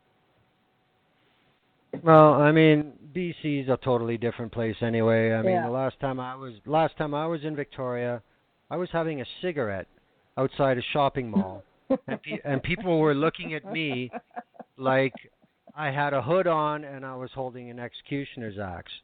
Now, I walked 2 blocks, and I went to go into the parkade to get back to my vehicle. I opened the door to the stairwell, and there's a youth injecting heroin in the stairwell Yet this is just happening all over downtown Victoria. But if you want to smoke tobacco, what the hell is wrong with you? Oh my God! So I mean, Yeah. that it's a little strange. But there's one other thing I wanted to point out that I think might be a factor in the delay of things coming forward, and it involves the merger between Bayer and Monsanto, the largest takeover in the history of the world, $66 billion in cash. Yeah. This is going to further monopolize the world food supply, the world seed supply. We all know where marijuana comes from, seeds. Now, Yeah. Monsanto has a very intimate relationship with the manufacturer of Scott's Miracle Grow. And they have come out publicly saying that they are going to spend $500 million capital to try and buy out the marijuana industry in the United States. They've already purchased such known players in the market as General Hydroponics, Botanicare, and Gavita. Now, these guys have a big piece of the market for commercial grow down there, and they're being bought out at an alarming rate. And, there's been that type of almost conspiracy theory talk for quite a while now. Yeah. Marijuana will be legal when Big Pharma and Big Tobacco buy it out. Yeah, I'm not sure how much I'll play into that because what we're missing is the makeup of your average pot smoker, so to speak, which has been more of a standalone. It's social on one aspect, but people are sort of particular about what their pot looks like and where they get it from. Not so much for maybe new, younger people coming into it nowadays in their 20s where, if it's endorsed by Kim Kardashian or Snoop Dogg, they're in, right? But it's almost, we're snobs about our weed. We can afford to be up here. Yeah, like we don't want the Big Macs. We want an A&W that's grown right and tastes right and, give us the flavor. So I think because of the way that we can grow it up here, the expertise, now in the U.S., of course, down in the U.S., it's a different ball game there. And already you're seeing people pushing back against the big LPs as it is. And, they want to deal with smaller dispensaries. They want to, now people who are shut in to get their stuff in the mail, they probably don't care as much. But I'm not so sure what we'll see up here as far as that makeup goes. As we know, they're lobbying heavily, these LPs and some of the pressures on that. But the Liberals are going to have to watch that because people like Jody Emery, Kirk Tusow, Ted Smith, and some of the others that have been battling this for a long, long time. These aren't your average everyday protesters or protest groups. These people have been deeply involved for decades. They know the ins and outs. And I may not always agree with some of their tactics, but they'll put up a fight for this. They have been fighting for such a long time. They will not give up. And so the government will have to tread carefully on this. And as I mentioned before, otherwise, not only will they have pushback from the left, but the right will capitalize on that, and we'll be back to another conservative government. Well, the only thing that gives me pause is I know how Monsanto has taken over farming in Western Canada, how they have managed through just their own buying power and by lobbying. A farmer that has legacy seeds that wants to plant his own seeds, he gets arrested now.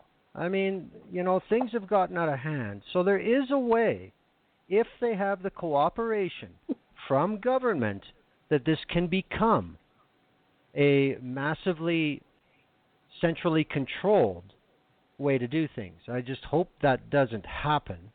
Now, there was a new massive survey from Angus Reid that came out this year about legalization, and the numbers are moving as they have since the 70s and again in the turn of the century. But now as we're into 2015, 2016, and with the generational change, the numbers are really moving. And Canada-wide, 70% yes, in some cases.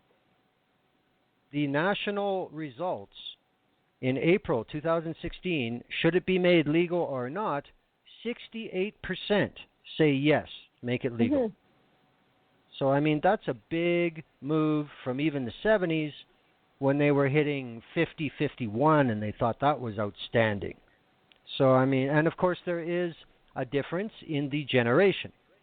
If you go at the 18 to 24 age, 62%, 25 to 34, 73, 35 to 44, 74, 45 to 54, 64, and even now, in this day and age, at 75 plus, 53% are in favor. So well, this is another thing. The boomer numbers are very high, 69%. That's almost kismet in a sense, Summer.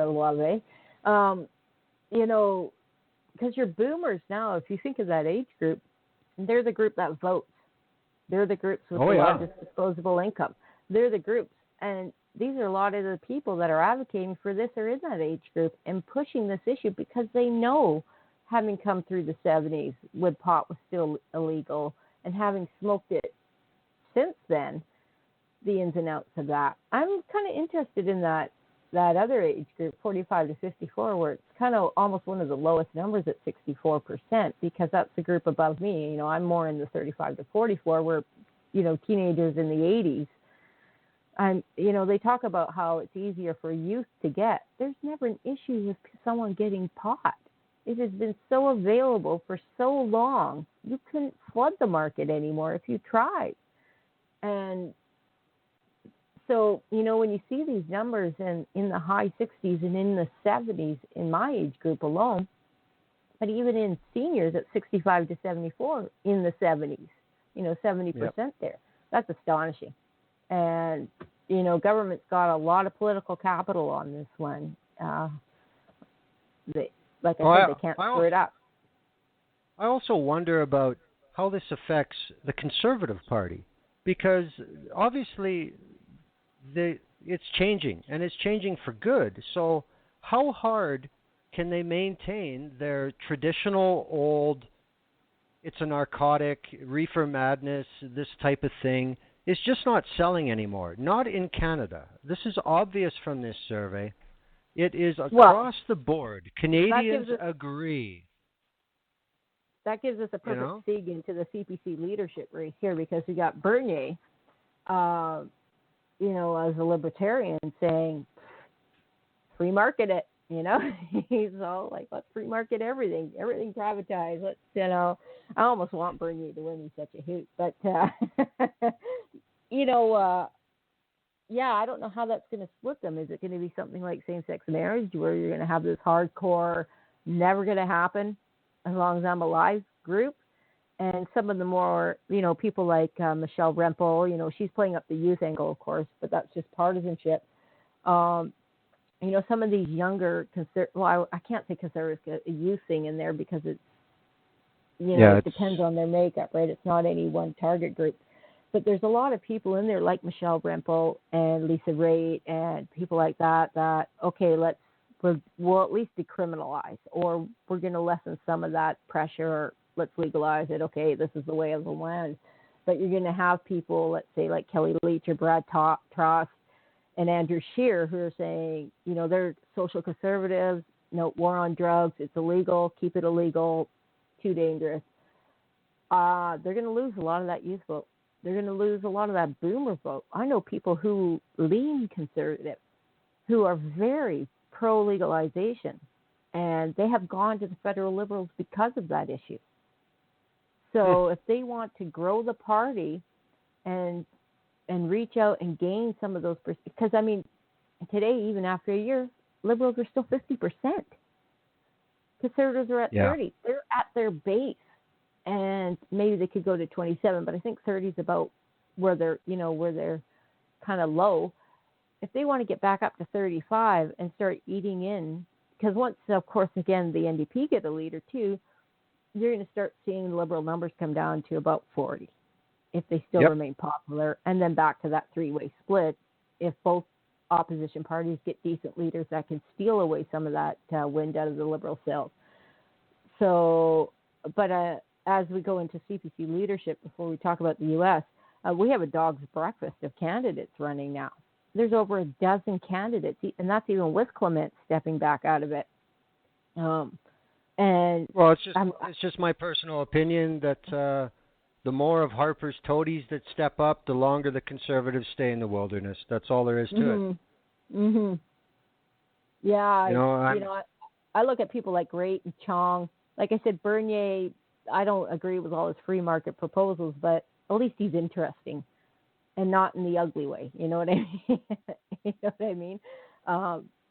And Leach and doing her Trump campaign with Gonzalez there, that just, I mean, he was off her campaign when he got busted with his DUI, and now all of a sudden he's front, lead, and center, and media's all talking about what a genius he is, and the guy that brought us Rob Ford, and okay, yay, genius, you're an Amway salesman, basically, kind of conning exactly. people, and so I think Chong will get pushed aside, even though he's probably one of the more decent choices, even if I don't agree with everything.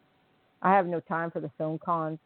Blaney, who knows, right? O'Toole, I think, will be a dark horse. Alexander? Yeah. I know, Alexander. He nearly needed to take some time off and rebuild his cred, because he's still looking like, he reminds me of Golem from Lord of the Rings. My precious. Like when he appeared with Kelly Leach with that whole barbaric call, I'm like, is this the same guy that was the boy wonder diplomat? I mean, he went from this really decent guy to looking like Schmeagol. And, that change, right? And so, yeah, well, I don't know. Well, this is a problem, though, especially with the right-wing parties.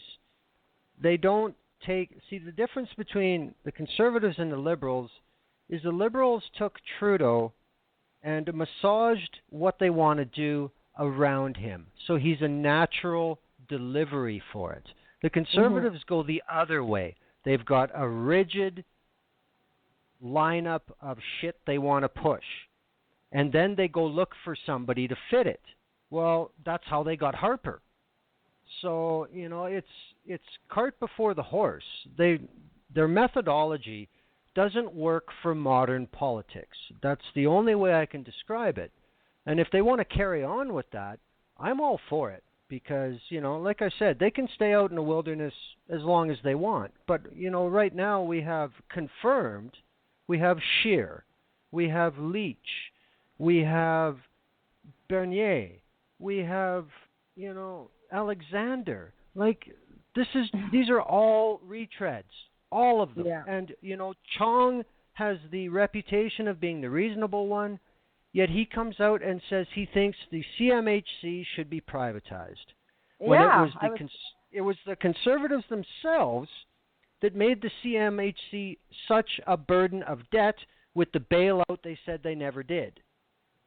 Well, and we have two more into the race just today. There's Saxton and Rick Peterson. I don't know who the hell Rick Peterson is, but Andrew Saxton, he's Mr. Let's Take Duffy for lunch with my dad kind of, that came up in the Duffy trial. And yeah, these parties. It's ridiculous. All we need now is O'Leary to come back.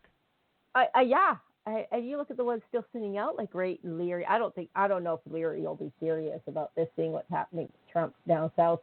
I think he's just in it for shits and giggles, right? He's too much of an egomaniac. He doesn't want to be part of a party. He's a one-man show. This is just like Trump, right? This is all about ego. Yep. But even though he's his book wasn't bad, his first book, Hard Truth About Money or whatever, whereas Trump is completely delusional. Kevin Leary is an egomaniac and whatever, right? But Trump is delusional. Yeah. And the Conservatives are really going to have to watch that their race doesn't turn into a show like that. And even to some lesser extent, the NDP. Peter Julian's come out today. I think he's a very strong choice for the NDP. Yep. He's certainly, battle ready. He's been around for a long time. He's very passionate. So that's nice to see. I was getting a little concerned when nobody was stepping up. But I think because of the long races, And I think that's, and some election fatigue as well. I think now that the NDP is ready to get going. But when they went through that LEAP stuff in Alberta there, and antagonized I was some, there. The Notley crew and some of that other stuff that was going on, are we going to have anybody from that side? They all seem to leave. It was like some of these Brexit people here, we're going to throw this bomb into your convention, and then, oh, we'll see ya. Thanks for coming out.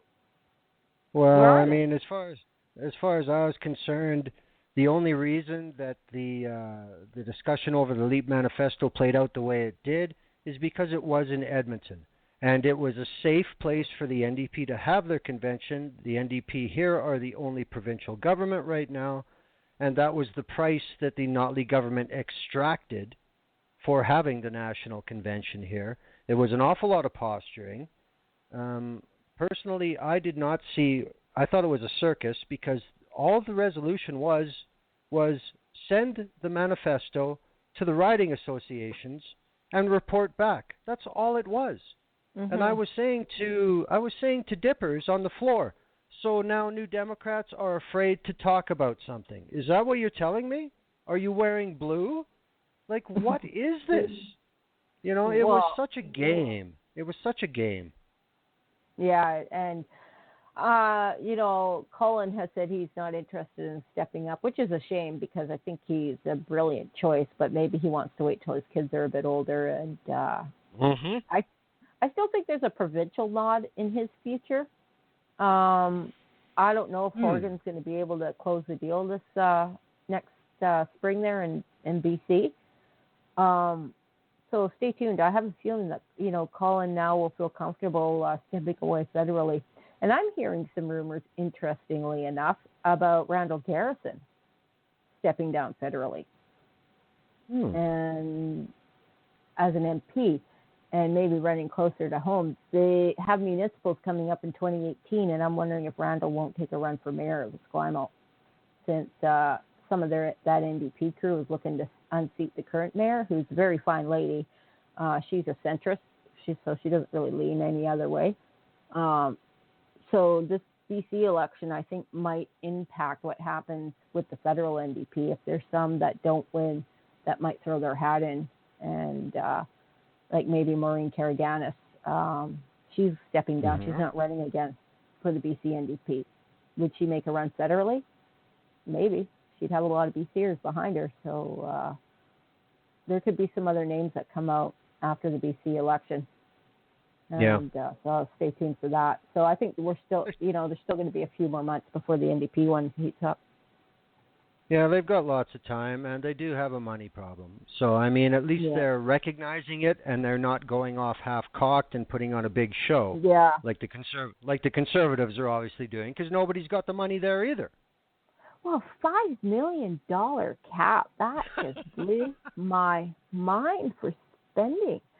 And after they brought in those rules against the Liberals and then beat them over the head with it, you remember about the debt thing. And then they changed the rules and made them retroactive, which tied the hands, like really screwed some of those Liberals around, which is why they did it. Pardon me. And, Trudeau had a good laugh at that. But, and the scrutiny and the fundraising thing, it's interesting with the Conservatives really raising hell about these fundraising dinners and whatever that the Liberals are doing after taking out the per vote subsidy, which is ironic in itself. How are they going to do their leadership? Where's their transparency going to be, which we've already seen Kenny getting around in the PC leadership race. By the way, I think Sandra Jensen might make an excellent PC leader. I've been kind of impressed by her Twitter feed and some of her stances. So I'm going to keep an eye on that lady there. But Kenny, we've got no transparency coming from his donors before, October 1st, when they actually had to start declaring. So again, that's another one to watch. Okay, Can we talk to you after the last 5 minutes? Yeah. I mean, if you want to go into overtime, that's fine, but we better get on it while we're still live. Yes, let's go U.S. Okay, you might as well start, because I'm not going to have anything good to say. I don't think I'll have much good to say either. My notes as we were getting ready for this is just dumpster fire, and it looks like, Daniel Dale has been excellent to follow with his Trump check and some of the fact checking going on there. Kurt Eichenwald again. He's been, I think he's with the Post, Washington Post, and some of the staff between the Post and the Times have done some really phenomenal work. Farenthold on the charity donations and the Trump's Foundation, and the latest stuff out of that is he's not allowed to solicit funds in New York anymore, in the state. So that just came down the other day. So they had the third debate tonight. I've only been watching some of the feed, but again, Clinton comes off looking like she knows what the hell she's doing, and Trump, Trump just was Trump. He's done better, but he's still, it's just, I've worked campaigns for 16 years, and I have never, ever, ever, ever, ever in my entire life seen anything like this. The complete disconnect. The GOP is just a eunuch right now. I mean, they brought it on themselves. Since they love that locker room talk, when Boner left, he took the GOP balls with him. Well, I mean, the thing about the GOP is when they let the jihadists in the door in 2010, this day was going to come, and it has come. They no longer have a real ground game. They are in severe danger on the down ticket of losing the House, and nobody ever would have thought that would be possible a year ago. They possibly could. The Senate they'll probably hang on to, but if they lose the House and lose the White House, they're up shit creek. Now, as far as Trump goes himself, I mean, I tried to stay out of this thing as much as I possibly can. I stick to the South Park analogy. It's either douche or turd sandwich. That's all you have. That's my favorite South Park show. They're both losers. Neither one of these people should be in the position to be president of the United States. That is the biggest problem. But, however, the problem that I now have, that I cannot deny with Trump, is he's crossed the line from politics into what I find to be a disgusting representative of the male gender. This is what I have a problem with. He's an absolute pig. And that's it, I just can't deal with that. I'm a little more gracious towards Hillary Clinton. I've followed her career since, of course, when Bill Clinton won the House originally. And I'm a lot more pragmatic, I think, about politics and what goes on. But, the irony here for me is with all this noise about what's come out of the Clinton emails with Podesta and some of the stuff about Bernie, it wasn't rigged, but it was this talk about how the Democratic National Committee was against Bernie Sanders. But nobody looked at the bigger picture. Here was this outsider who he only became a Democrat to have access to the national system and database and funds, right? So he was never a Democrat. He only joined right before the race or the primary started so that he could get on the ticket as a Democrat and have access to that network. So here's their stance is, here's an outsider coming in, wanting to win our nomination, and bring our party more to the left. And he had quite a bit of support on that, with a lot of the youth there. Now, you look at the GOP with what happened with Trump was almost a similar thing. Now, wouldn't you love to see the emails between GOP leadership on the Trump issue? And if you think that if the GOP had been a little more circumspect like the DNC was, maybe they wouldn't be in this bloody position they are today. And that's all I got to say about that. Hillary she can do the job. She's qualified. Maybe she's too much of a politician. That's the complaint against her. But if you want to get some shit done in Washington, Hillary Clinton's going to get it done. And I don't know if Bernie Sanders would have been able, if you have the GOP would have stayed united and have kept the House. Here you have Hillary Clinton is polling high in Texas, in Arizona, in Georgia, in Utah, in Georgia. And I'm just like, is this bizarre world? Well, I mean, Reince Priebus and the GOP have stopped funding the presidential ticket. Yep. When did you ever think? Cough up some bucks. Adelson did cough up some bucks. I think I heard a number of $5 million being tossed around there. Yeah, but that's private. That's not through the party. When did you ever think that the actual party themselves would abandon their, in this case, their legitimately elected candidate? I mean, that's the one thing that blows my mind about this cycle. The GOP played by the rules for their primary. They did it very above board and very democratically. It was the Democrats that were the dogs, that stole the nomination, that cheated left, right, and center. I mean, as far as I'm concerned, Wasserman Schultz should be arrested. All those votes that are still sitting in boxes in California should be counted. Sanders and Clinton was the real election, and it was stolen. I don't know if I agree so much on the stolen part. There was a lot of stuff that,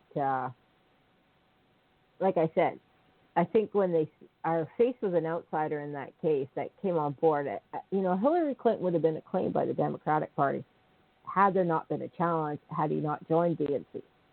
So Wasserman Schultz did lose her job, and rightfully so on that, because, like you said, there's definitely a transparency issue there. But the numbers were, and maybe it might have been closer, but Hillary had enough votes. And how California played it, I mean, the U.S. primary system in itself is bizarre, with each state having a different rule. I don't know if, their electoral, if anyone needs electoral reform, it's going to be the U.S. because, again, I bring up dog's breakfast of the rules of each, whether it's by state, region. You look at the House races, they're so gerrymandered, it's ridiculous.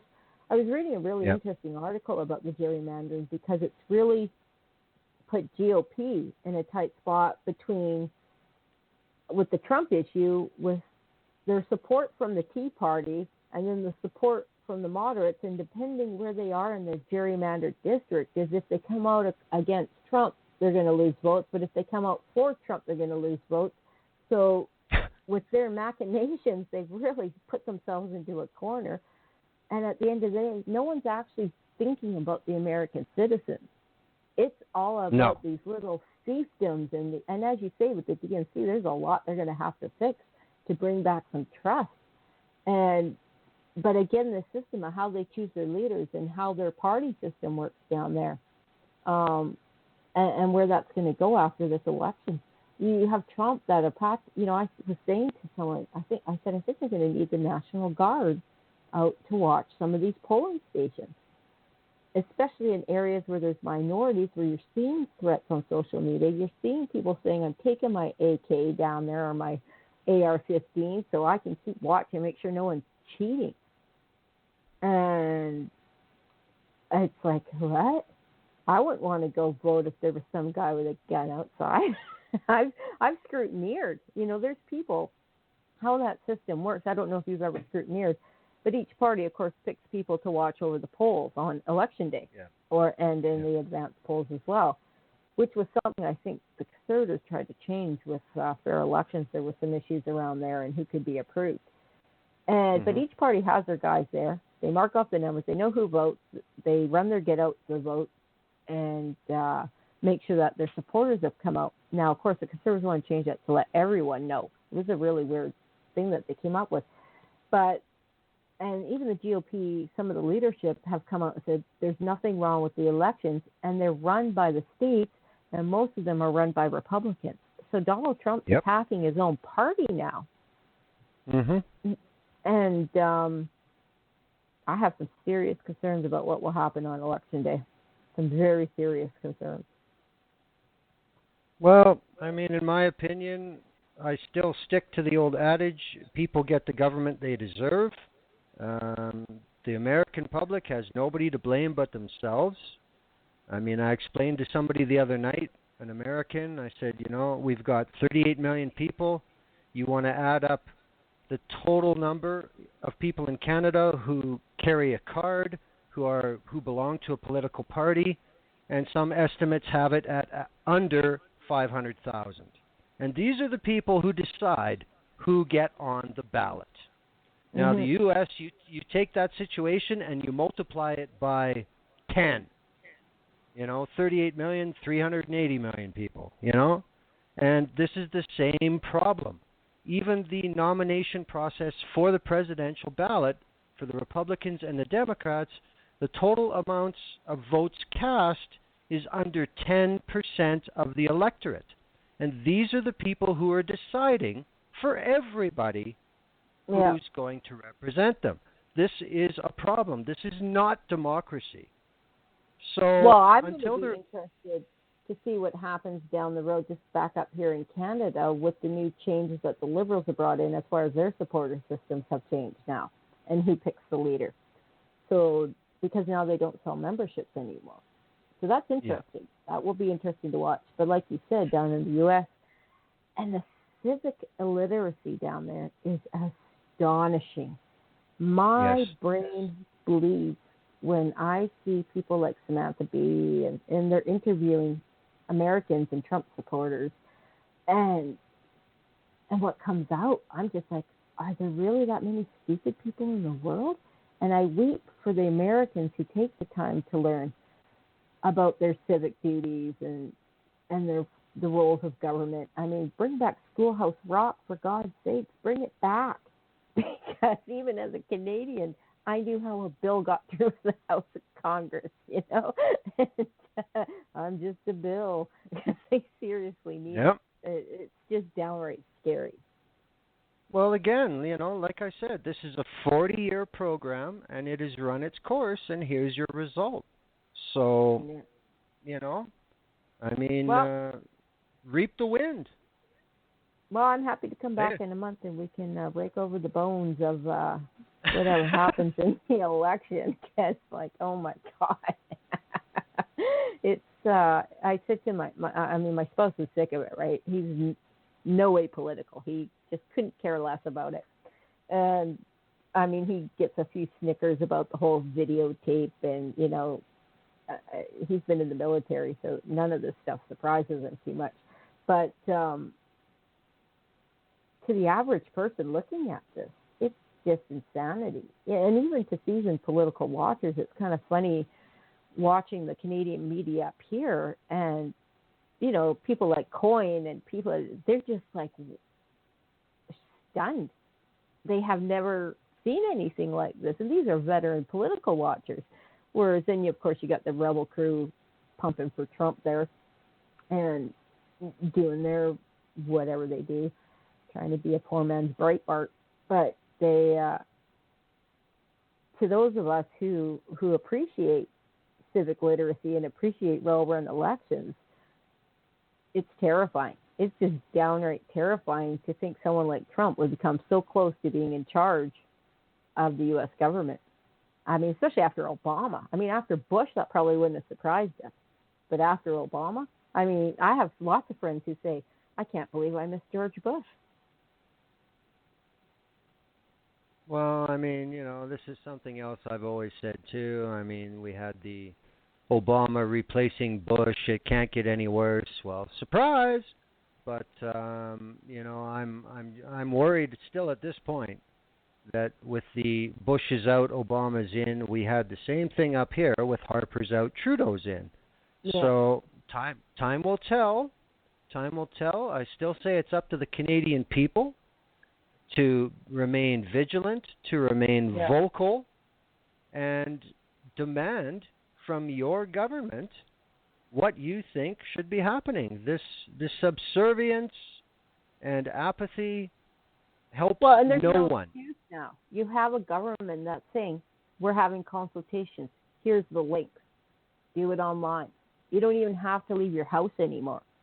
So, and this was one of the things that I pushed when the review on legalization was out, the public input period there. Here's the link. Answer it. Fill in their surveys, because that stuff's ATIP. The reporters are going to look back and say, what was the citizenship thinking of during this particular debate? And so now the tools are out there. Take advantage of them. Tell government what you're thinking. Write your MP. Write your opposition MP. Write the critic for that. It doesn't have to be, if you have a Liberal and you're disagreeing, you can write to an NDP critic or write to the Conservative critic, depending on where you lie on the spectrum or what your needs are. And remember how government's supposed to work for you. Don't get lost in all that white noise that media tends to drown in amongst the meat of certain issues. Like we saw with the expenses and the moving expenses for like Jerry Butts, which was absolutely ridiculous. And let's get into these discussions on CETA and pot legalization and electoral reform and the missing, murdered Indigenous women's inquiry. There's a lot of big meat stuff out there that we need information on. And we need to let media know that those are the things we want to know about, and not click on some of these more sensationalist type stories. Well, again, like you said, and like I said, it's up to the people. They cannot expect to get what they want by marking an X one day every 4 years. That's just not how it works. Sorry. Yeah. And people need to get their head around that. Hopefully, with the change, the millennials will be a bigger generation than the boomers. Mm-hmm. And they are starting to come into their own economically and politically. So we'll see what happens. We saw this before with the boomers. I've made a lot of enemies with boomers because, I say, you guys were the Woodstock generation. And then as soon as Reagan got in, you guys were Gordon Gekko. What the hell happened? You all sold out. What is going on? And that is the reality of it. They don't like to hear it. You're still not seeing it reflected in popular history because they're still the ones in charge. But give it another 10 years, you will be seeing that story, how the boomers sold out as they moved into middle age. So I hope the millennials don't do that, and I hope they learn from it. They certainly have a lot more tools at their disposal to be the best informed generation ever. And they have the ability to be the most watchful generation ever. I hope they take that opportunity. But, we'll see. If you want to come back after the guns fall silent on November 8th, that's no problem. Yeah. Well, you're the only man that can keep me up late, Glenn. So with that, I'll bid you adieu. All right. Thank you very much for coming on the show. We had a good exchange. We didn't get to everything, but hey, that's how it goes. Well, we covered quite a bit, so I'm quite impressed that we actually got through as much as we did. All righty then. Okay. Thank you very much, Polly. Thank you, Glenn. Take care. All right. Good night. Good night. All righty. Polly ticks. Now, we got a couple other people on the board. One of them is Anti-Crisis. I know it is. I unmuted him, but he's self-muted. We have one other person on the board. I'm pretty sure I know who it is, but he hasn't pressed one. Chance. Auntie, are you listening? Can you hear me? Unmute, man. This is your time. No, he's not playing. And our other listener, I know who you are. Come on. Everything we talked about tonight, the Liberals, I know you've got some problems with the way the election itself went down in your part of Canada. I'm curious to hear what you think about what's happened so far with the wholesale changes in your part of the world. We're not hearing anything. Alrighty. I'll tell you who's going to be on next week. Next week, we welcome back Megan Solly from openmedia.com. I haven't got the outline yet, but I'm sure we will be talking about TPP. We will be talking about C51. We may be talking about CETA. We'll see what happens. Of course, Open Media very concerned about copyright and intellectual property and other things along that line. So Megan will join us next week. I don't think she'll do the whole show, but she'll definitely be here for half of it, I'm expecting. We'll see what Open Media's got to say. They always have a lot of campaigns on. They are always very tied into the new consultation process from the Liberals. If you go to openmedia.com, you'll find all kinds of campaigns. I mean, as Polly was mentioning, in this day and age, advocacy groups such as Lead Now or Open Media or Council of Canadians or what have you, you go to their websites, you don't even have to know the email addresses to the ministers or nothing. They have a form letter there for you. And you can add your own comments. And then you just click. And they send it to the right person in government for you. There is very little excuse not to make your opinions known in this day and age for what's going on in Ottawa. And where I am in Alberta, the same thing is available here. I'm pretty sure the same thing is available in Ontario. BC, well, that's probably not Christie's hope. But, that's something I don't know. Alrighty, nobody else wants to play. That's cool. We will end the show. I hope anybody who is listening to this on archive and watched the madness south of the border, I hope it was worth your while. Wow. I don't know how. I certainly couldn't put up with that. I'm just looking for a tune to play us out that will somehow fit. That's the thing, when you got 50 or 60 audio clips on your board, it's pretty hard to find one. Oh, there's silence because I'm looking at something and I can't talk at the same time. Oh well. Alrighty, I'll pick something.